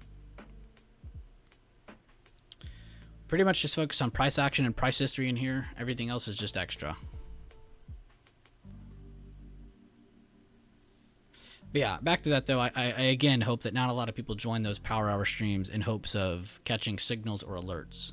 Yes, I will be trading. Yes, I will be catching plays, but I do not want people joining those in anticipation of only following me. I want you to pick up on what I'm putting down. So be sure to check out the swing trading playlist. Be sure to check out the candlestick quiz that my friend Leland just shared. And be sure to check out the backup channel Mustache Options Bot, which is my old videos that I used to post for swing trades only. So there's a lot of different places you can go to check out stuff. I've covered it a few times in stream, but there's a lot of other places to check out. So hopefully that helps you out. All right, guys, well, I think I'm going to end the stream here. So far, we've had just a bunch of consolidation after the initial dip and rip, which is good. Again, it's good that we're consolidating because this can lead to a good, healthy move end of day, or we can even see a good, healthy move going into tomorrow. We have a 3-day weekend ahead of us, and there's still a lot more speakers and information coming out today, so be very careful with the rest of today's price action and volatility. I would not go crazy after the stream ends. On the bigger time frame, we have penetrated the gap again. We have gotten into it yesterday. We moved a little bit higher today. We almost tested the top of it in the pre-market. We pulled back down beforehand. And then slowed down. Now what we're looking out for is, can price finish that gap going into tomorrow? Are we going to open higher, reject it, and sell back off? Or are we going to open higher, rally from there into 403, 406? Are we going to open lower and hold the bottom of the gap, or we're going to open lower and break the bottom of the gap? So there's like 4 scenarios in front of us, 5 if you count consolidation. So a lot of different directions we can go, as you guys can see, but the levels are clear as day. We just got to focus on them. Disney broke 100. Hell yeah, always happy to see that. Yeah, Disney's has some really good news. They've been firing a lot of people that have been hurting their company over the past past year or so. But I'll see you guys later on. Thank you guys for tuning in. I appreciate the information. I appreciate the updates, the engagement, the interaction, the support. I'm going to go drop all the links to the stream here in a second. But I'll see you guys later on. Thank you guys for tuning in on the CPI day.